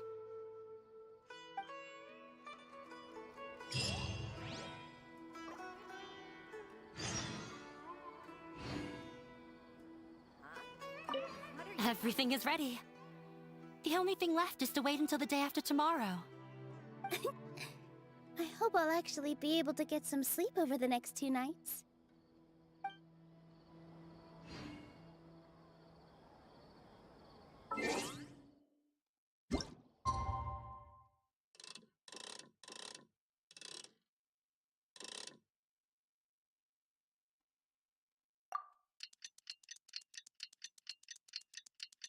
Well, time to debate.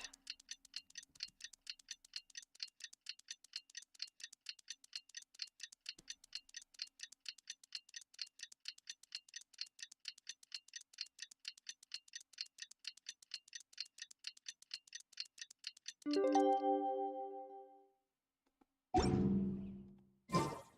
the blink of an eye, it's already debate time! We did a lot of preparations with Nilou.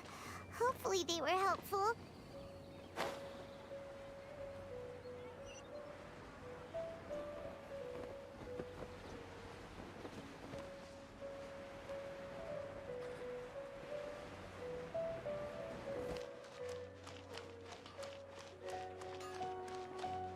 Everyone hold hands!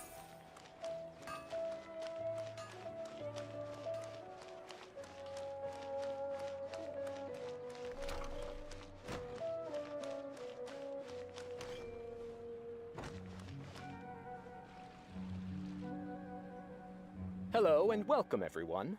I am Safwan, a scholar from the Academia, and I will serve as this debate's adjudicator. I swear to judge both parties with the utmost wisdom and impartiality. I will neither interfere with the proceedings nor demonstrate bias.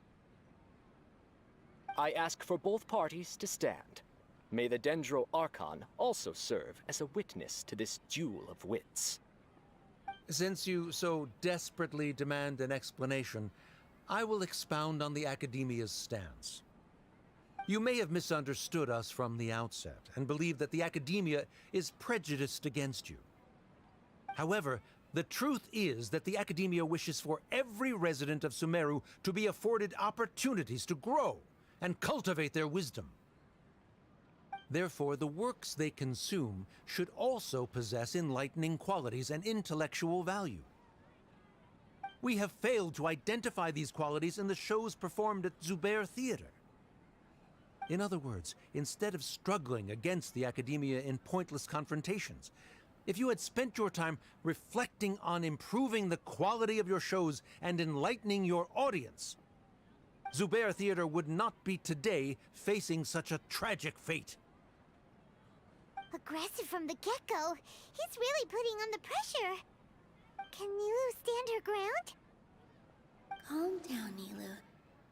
First, carefully analyze what he said. He said that we were shut down not because the Academia looks down on the arts, but rather because our shows aren't up to their standards. However,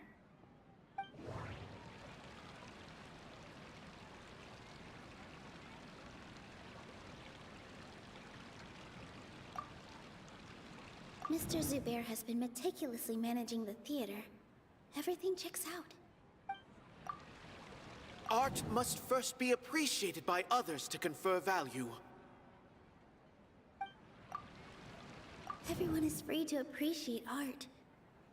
No form of art is inherently superior. In your eyes, our shows can't meet the Academia's expectations. Shouldn't it be the audience who decides if a show is intellectual or enlightening? Why is someone from the Academia judging that? Also, I believe that there is no such thing as a wiser or more enlightening performance. Art doesn't discriminate, and it appeals to all. Everyone has the right to appreciate art.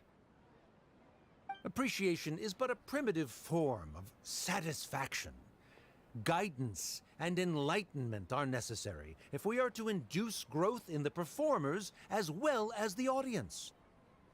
This stance holds performers to a higher standard and encourages the development of the arts. If all performances are simple-minded, require little effort to comprehend, and lack any impetus for the betterment of society, then the people will not be able to develop a greater level of artistic understanding.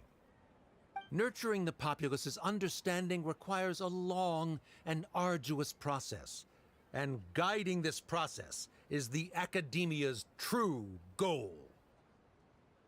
He changed the topic without batting an eye. Good thing I'm prepared. If I remember correctly, what I should say here is...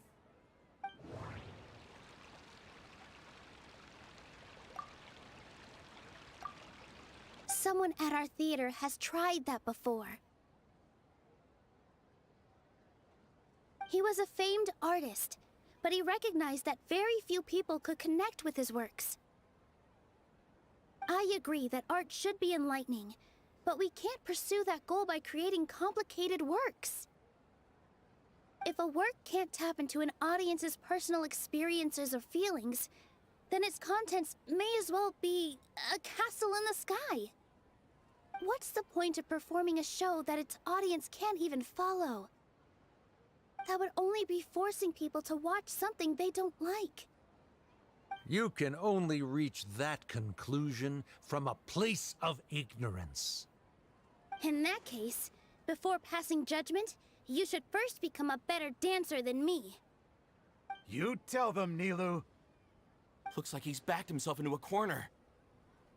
As the party holding the burden of proof, Sharif has failed to provide sufficient support for his judgment of the quality of Zubair Theater's programs.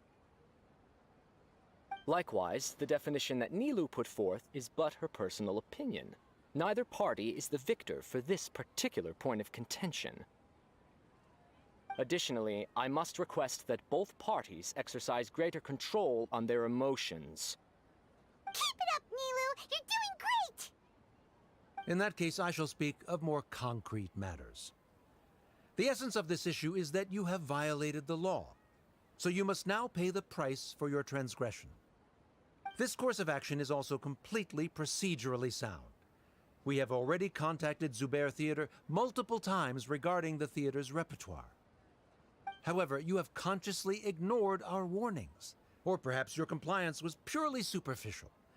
Regardless, that failure has indirectly led to the present day's proceedings.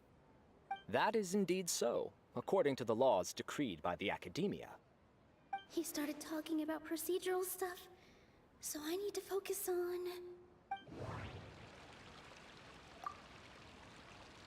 Mr. Zubair has been meticulously managing the theater. Everything checks out. Mr. Zubair has already provided signed copies of all documentation related to our operations. Everything is perfectly filled out and valid. Although the theater's performances don't align with the Academia's requests, the law doesn't say that Zubair Theater can be demolished only because of that reason.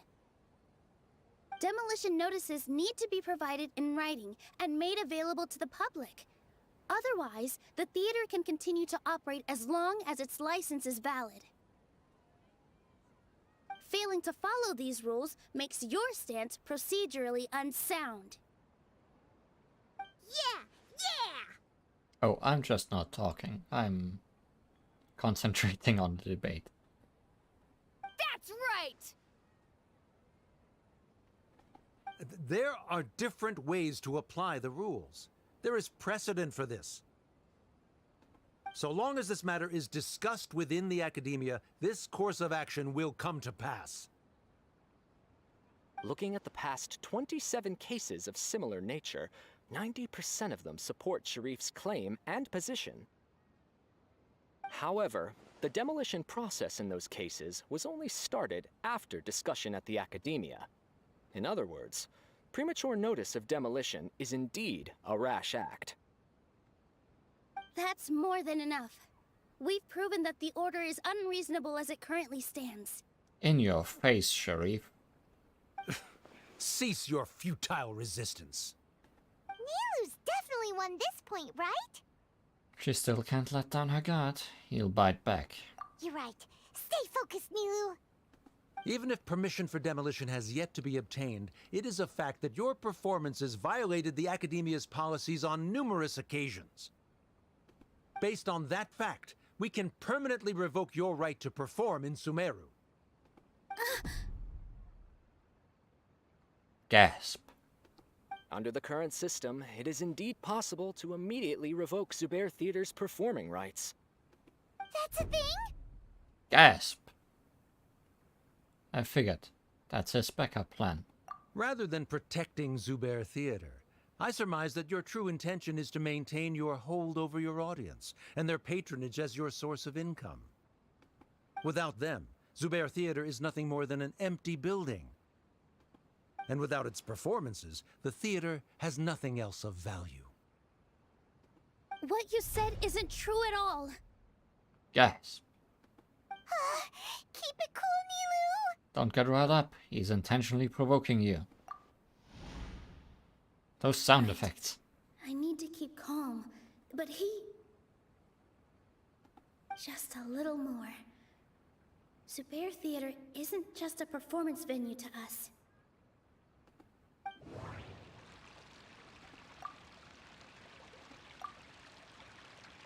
Zubair Theater isn't simply a performance venue to us. It means more than that. It's been our home for a long time.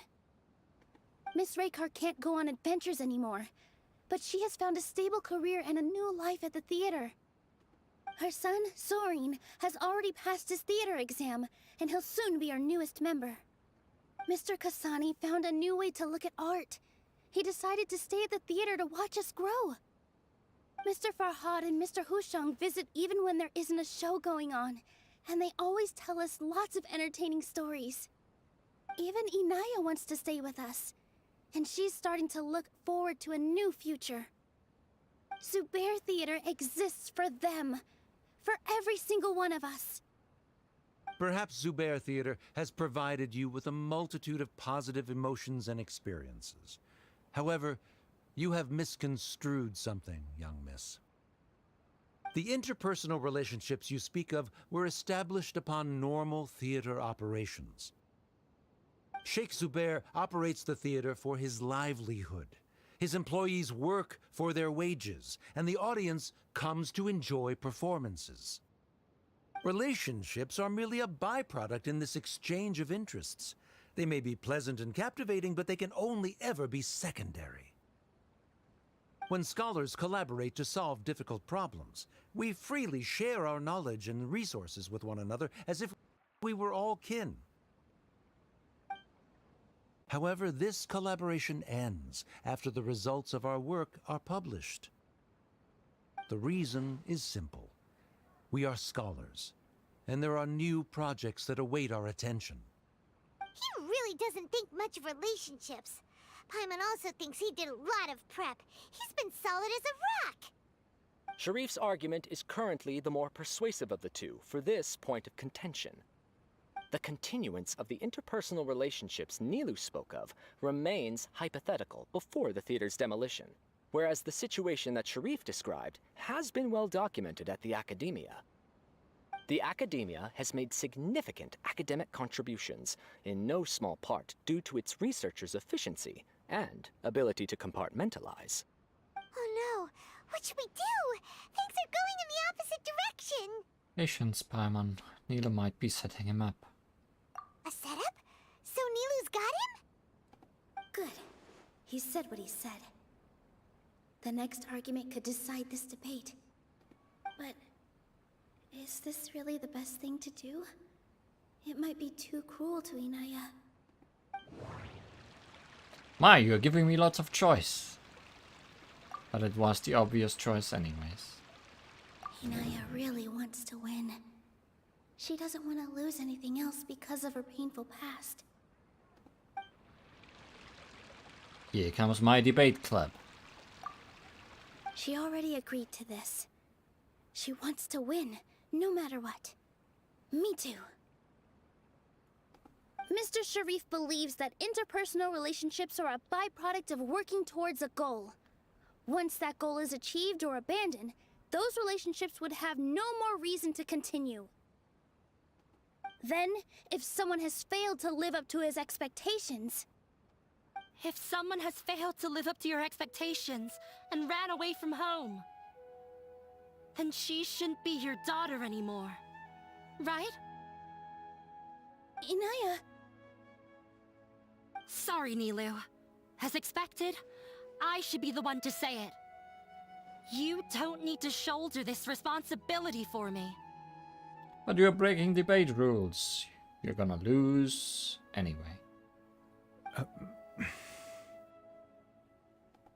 If in your eyes, the purpose of my existence is to become your academic successor, then that goal has ended in complete failure. By your logic, that means there is no more reason to sustain our relationship as father and daughter. Members of the audience who do not belong to either debate party, please speak with caution. Let her speak. What she does not say, Nilou will. No matter how many disagreements we've had, the truth is that you are still my father. You're so immersed in your own world, you can't understand why we come together for the sake of relationships. Yeah, don't look down on us. You can watch a dance anywhere, but there's only one Zubair Theater. I'm almost starting to feel sorry for this guy, what with the idiotic things he said. Order! Order! Members of the audience, do not interrupt debate proceedings. I confess that this is the final argument we had prepared. Disown me, and you will win the debate. But before that, Father, I have some final words to say. I've been doing some soul-searching. Not about whether I should have run away from home, but whether there was any point to my personal rebellion against you. I kept trying to earn your approval, but I only disappointed you over and over. The truth is, I ran away from home as a means to vent my recurring frustrations.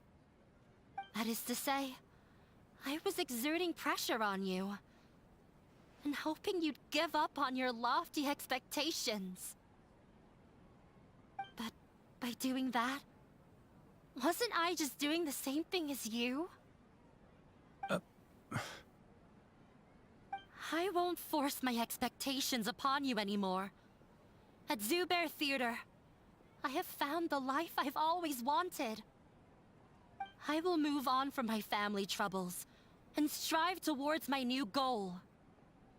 But if you dare to harm this place, then I will stand with my friends here and fight against you. Oh no, he got hit with the feelings. This is not the time to space out, Sharif. The debate is still underway. You already consider them to be your friends. You should be asking us that question! Of course we are! Miss Inaya is a really good friend. It was a bit of a process, but we won her over. Make no mistake. All those who come to Zubair Theater become one of us. We will always be with her. Such puerile simplicity. However,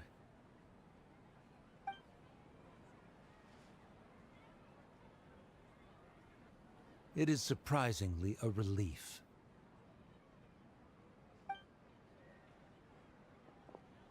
Wait, what are you... never mind.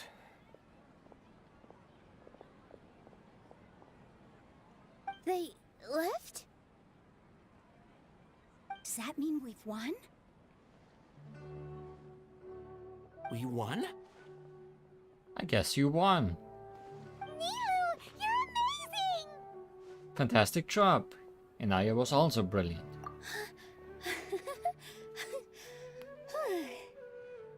I relaxed for a moment and I feel a little faint. It looks like he still has a place for her in his heart. Terrific work, Nilou and Inaya. They likely won't cause any more trouble for us. Didn't know you could get so fierce. I have a lot of newfound respect for you two. This really took a lot out of me, though. I don't ever want to do this again. Not the kind of theater performance you enjoy? Both Miss Nilou and Miss Inaya were so cool! Should we throw a second round of celebrations?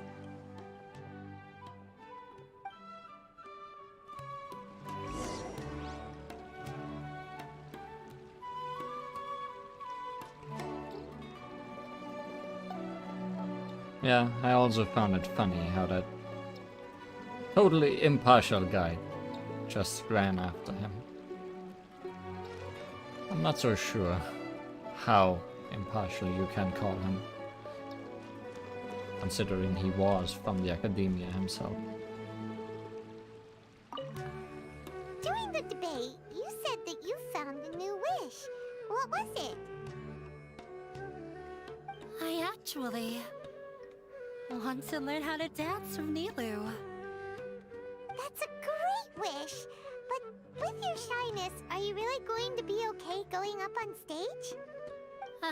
I'll try my best. Nilou wasn't born an expert either. Are you sure? Alright, she had a teacher. Hey Nilou, wanna tell us about that teacher?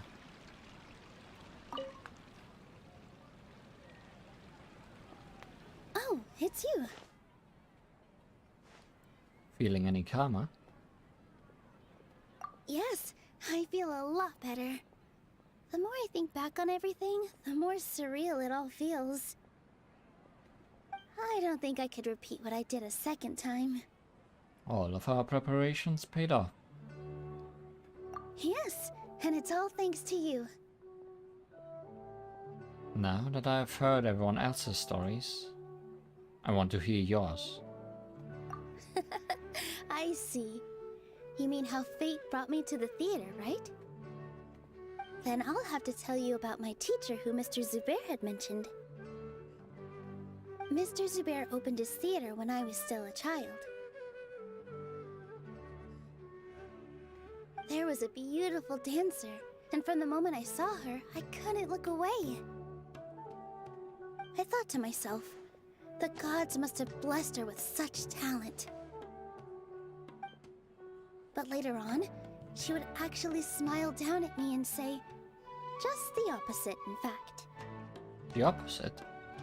Yeah. She said, dance is an art born from toil.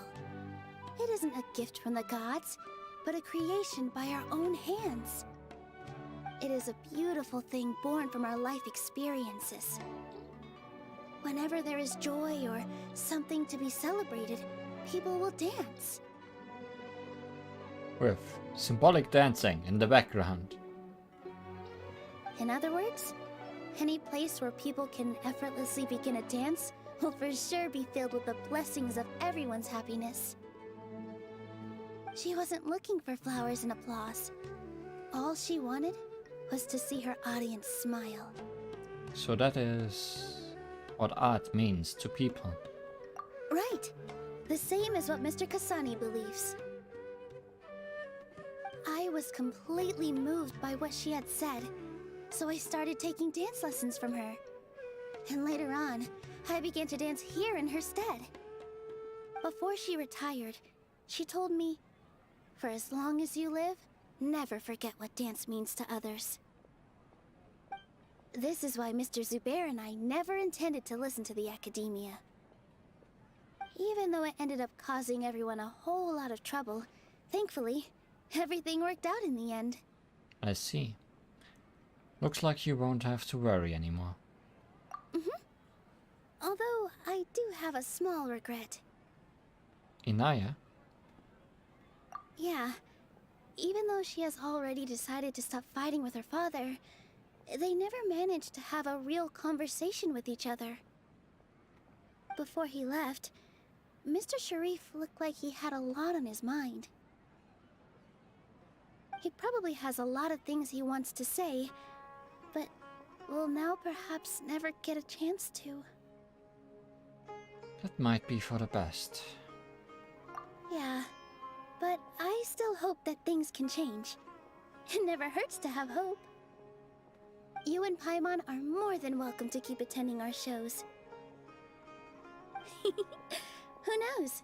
Next time, you might see Inaya on the stage. Looking forward to that. Are you still worried about Inaya? Let's be sure to come back often. Who knows? Maybe things will have worked out for her. You two are welcome here anytime. Seeing you safe and sound in between adventures will keep me from worrying too much about you. I think I already see you two as people of the Grand Bazaar. Yep, without a doubt.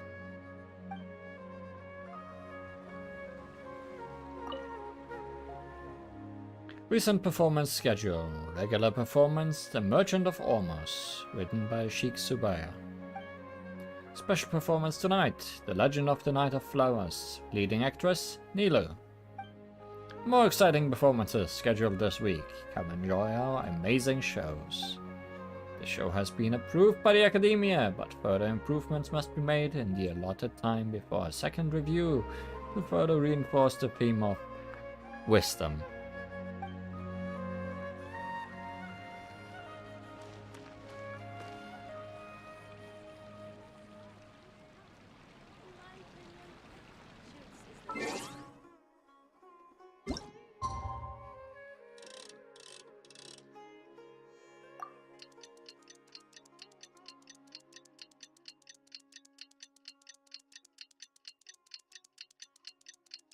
What exactly are we waiting for?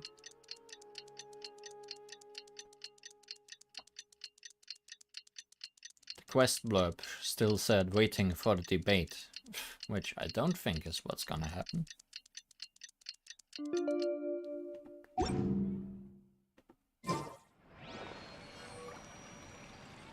Yeah, no. Also 20. I didn't look at the time.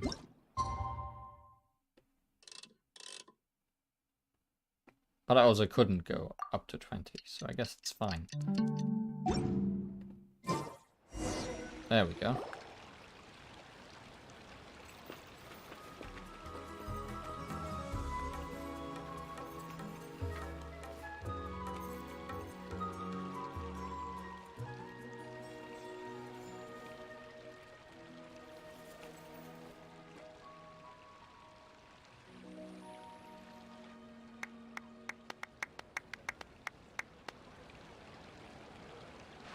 Everyone, I'd like to introduce you to our newest member, Hinaya.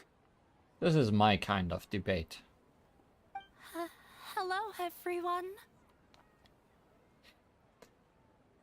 Yeah, the best kind of debate would have been if now Sharif would have to dance. But I guess his daughter will have to do as a replacement. She'll be dancing for us from now on, so please give her your support. Hinaya's taken her place on the stage! Oh, Paimon wonders how she'll look when she starts dancing. When you stop and think about it, happy endings like this sure aren't easy to come by. A lot of things came together to make it happen. Nilou's efforts, everyone's wisdom, Inaya's determination. And Sharif's mercy. Huh? What do you mean by that? I think he intentionally gave us a chance. He didn't have to agree to the debate. You do have a point there. The whole demolition thing was going overboard, but he really could have banned Nilou and the others from dancing. If he really wanted to be ruthless, he could have done some real damage, even without winning the debate. Oh well, it's not like we can understand how people like him think. Let's focus on watching the performance. Agreed. Enough of him for now. Huh? Wait, look who the cat dragged in! Isn't that Inaya's father? Let's go greet him.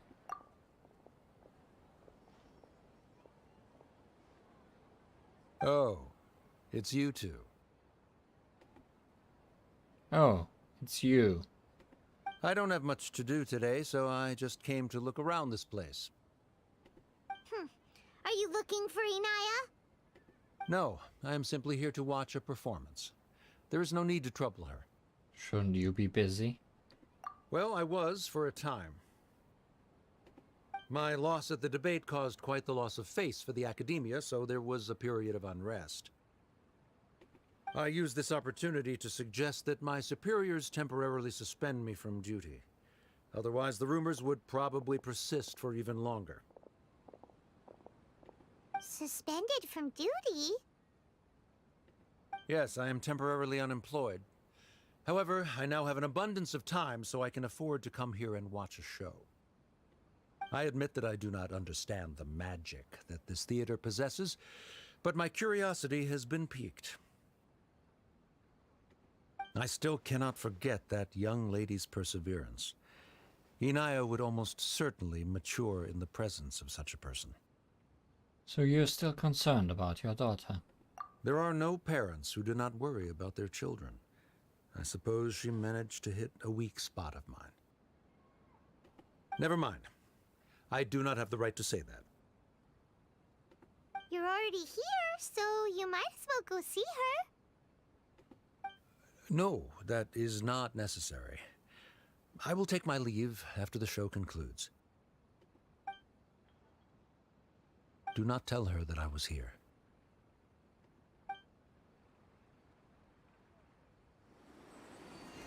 Come on. Who knows if you'll get a chance like this again? But... Huh? You said you were going to make peace with your past. Show your father how much you've grown. Don't be nervous. Everyone at Zubair Theater has your back.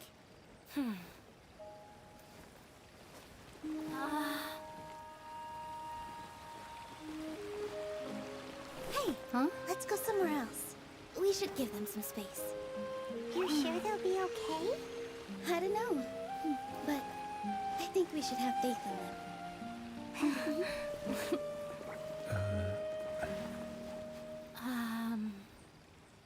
Ah, yes, Inaya. I have something for you. I'm still learning. It's hardly a masterpiece, but it's yours, if you'll take it. Huh? You don't have to take it. It's fine. Never mind.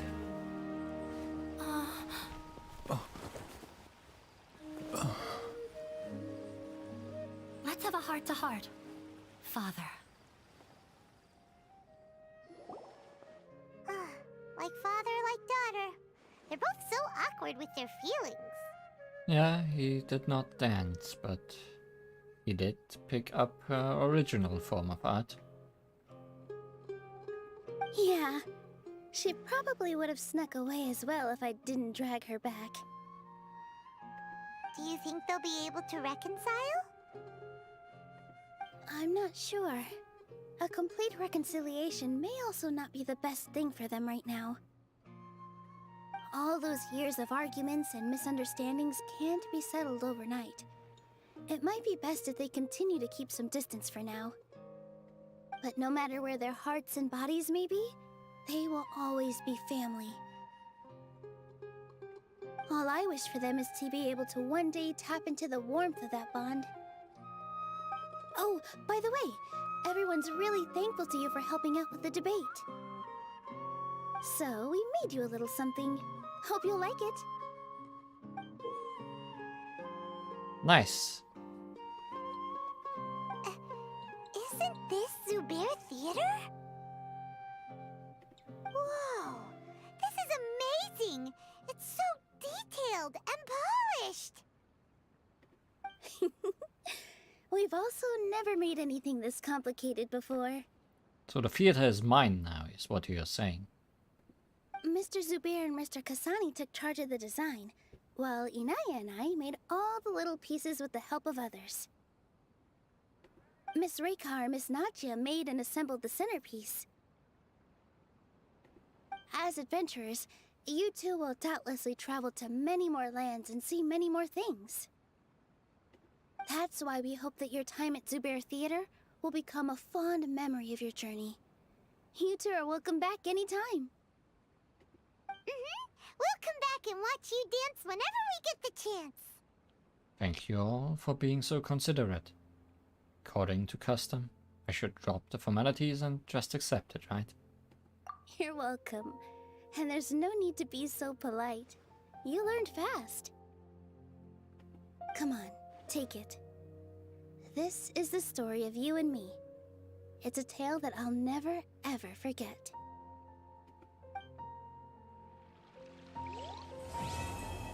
To the wise. Completed.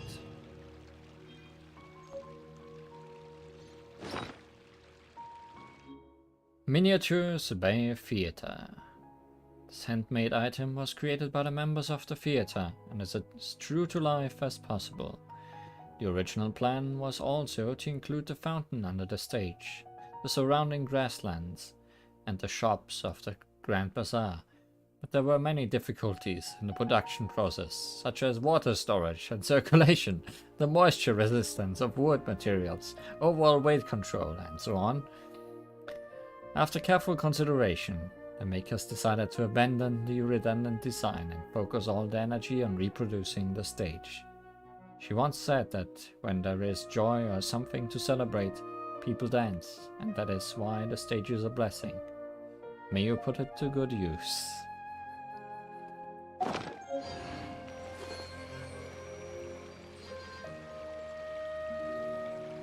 Yeah, don't make a miniature of this whole place. I don't have space for that in my teapot.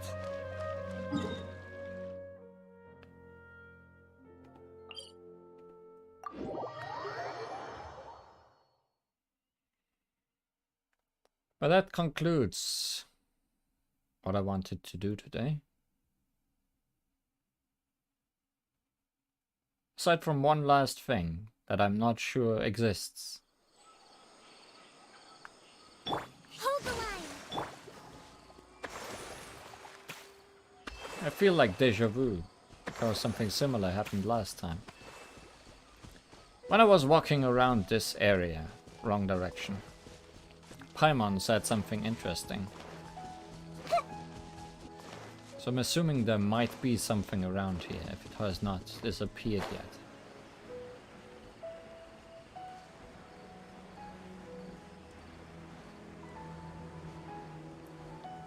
Let's see if we can see anything of worth.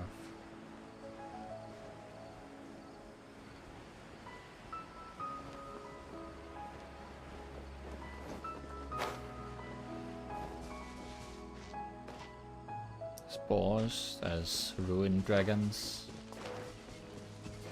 sheep.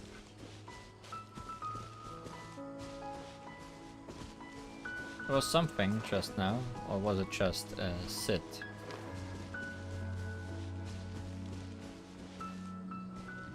Oh, defeat all crocodiles. No, that's not what we are here for. Oh, it was a golden crab. Okay.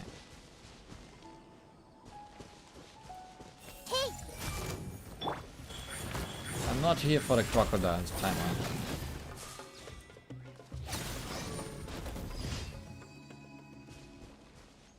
They don't even drop meat.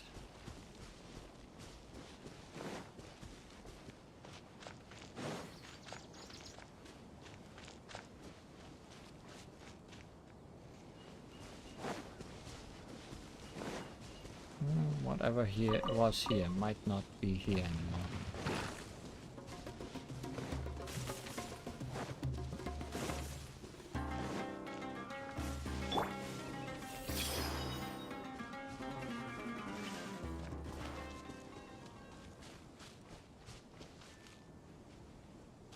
Because I feel like it would not be that hard to find.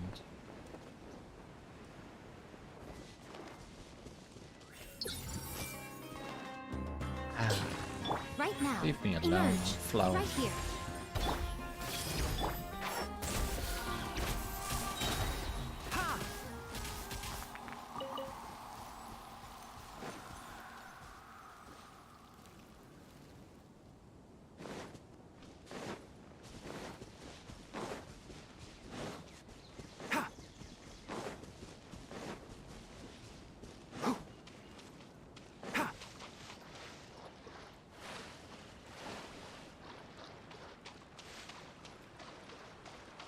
I'm essentially just looking if there's anything suspicious to see around here.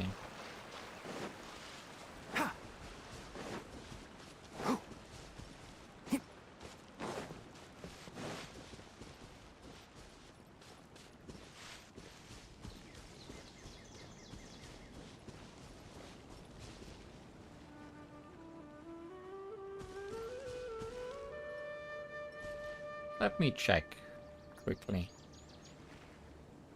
before I give up.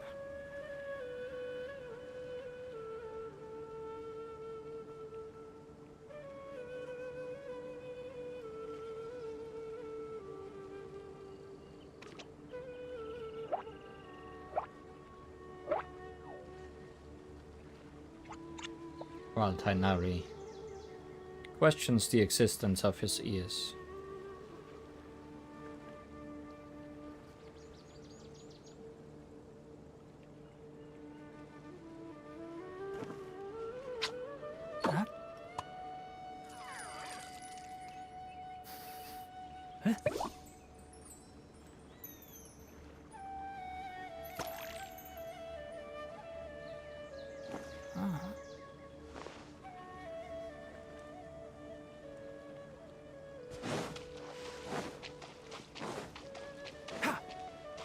No, it should be right here. So it's gone, I guess. Remember last time at the end of the Shroom tournament, Mr. Elchingen said that it wouldn't be the last we'd see of him. When I was walking around here, Paimon was suddenly wondering why that might be the case, or what he meant with that.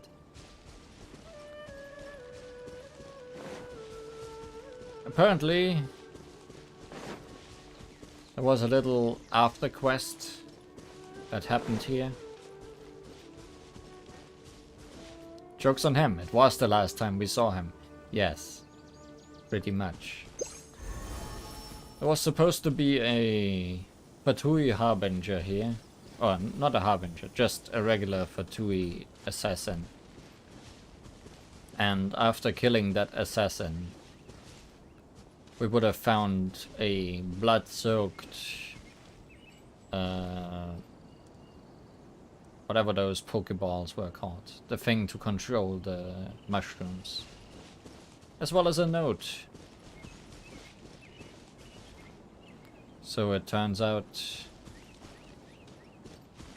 that Elchingan managed to escape from Sumeru City and the Matra, only to then get killed by his own people.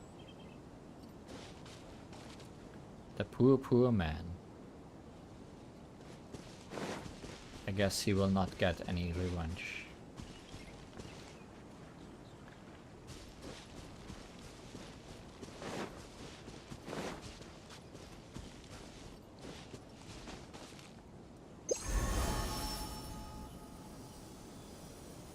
But that's enough about him. And enough about Tighnari. And enough about Nilou. The value of knowledge cannot simply be quantified in monetary terms. And enough about me. Thank you for watching today's stream. Next time. Honestly, I do not know. There's still 2 more story quests to do. The next version of the game probably also isn't that far away. How long is the gacha still going? That's usually a good sign to go by. Yeah, there's still a week left until the next version of the game, at least.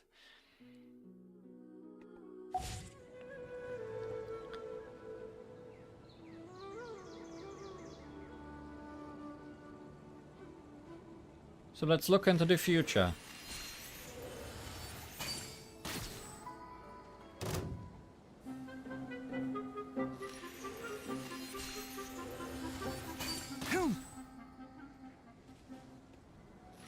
Where I will be using arrows more. Because I don't need to aim anymore. I was aiming at the other one. That one didn't even react.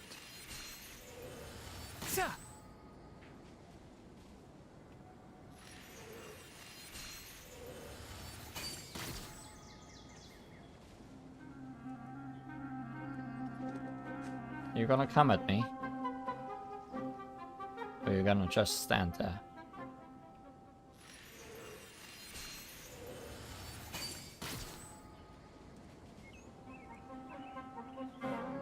Am I too far away?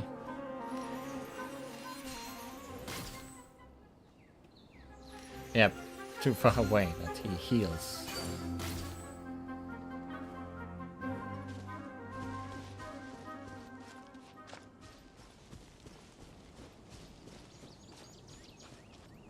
Thank you for watching. Goodbye. I'll uproot you!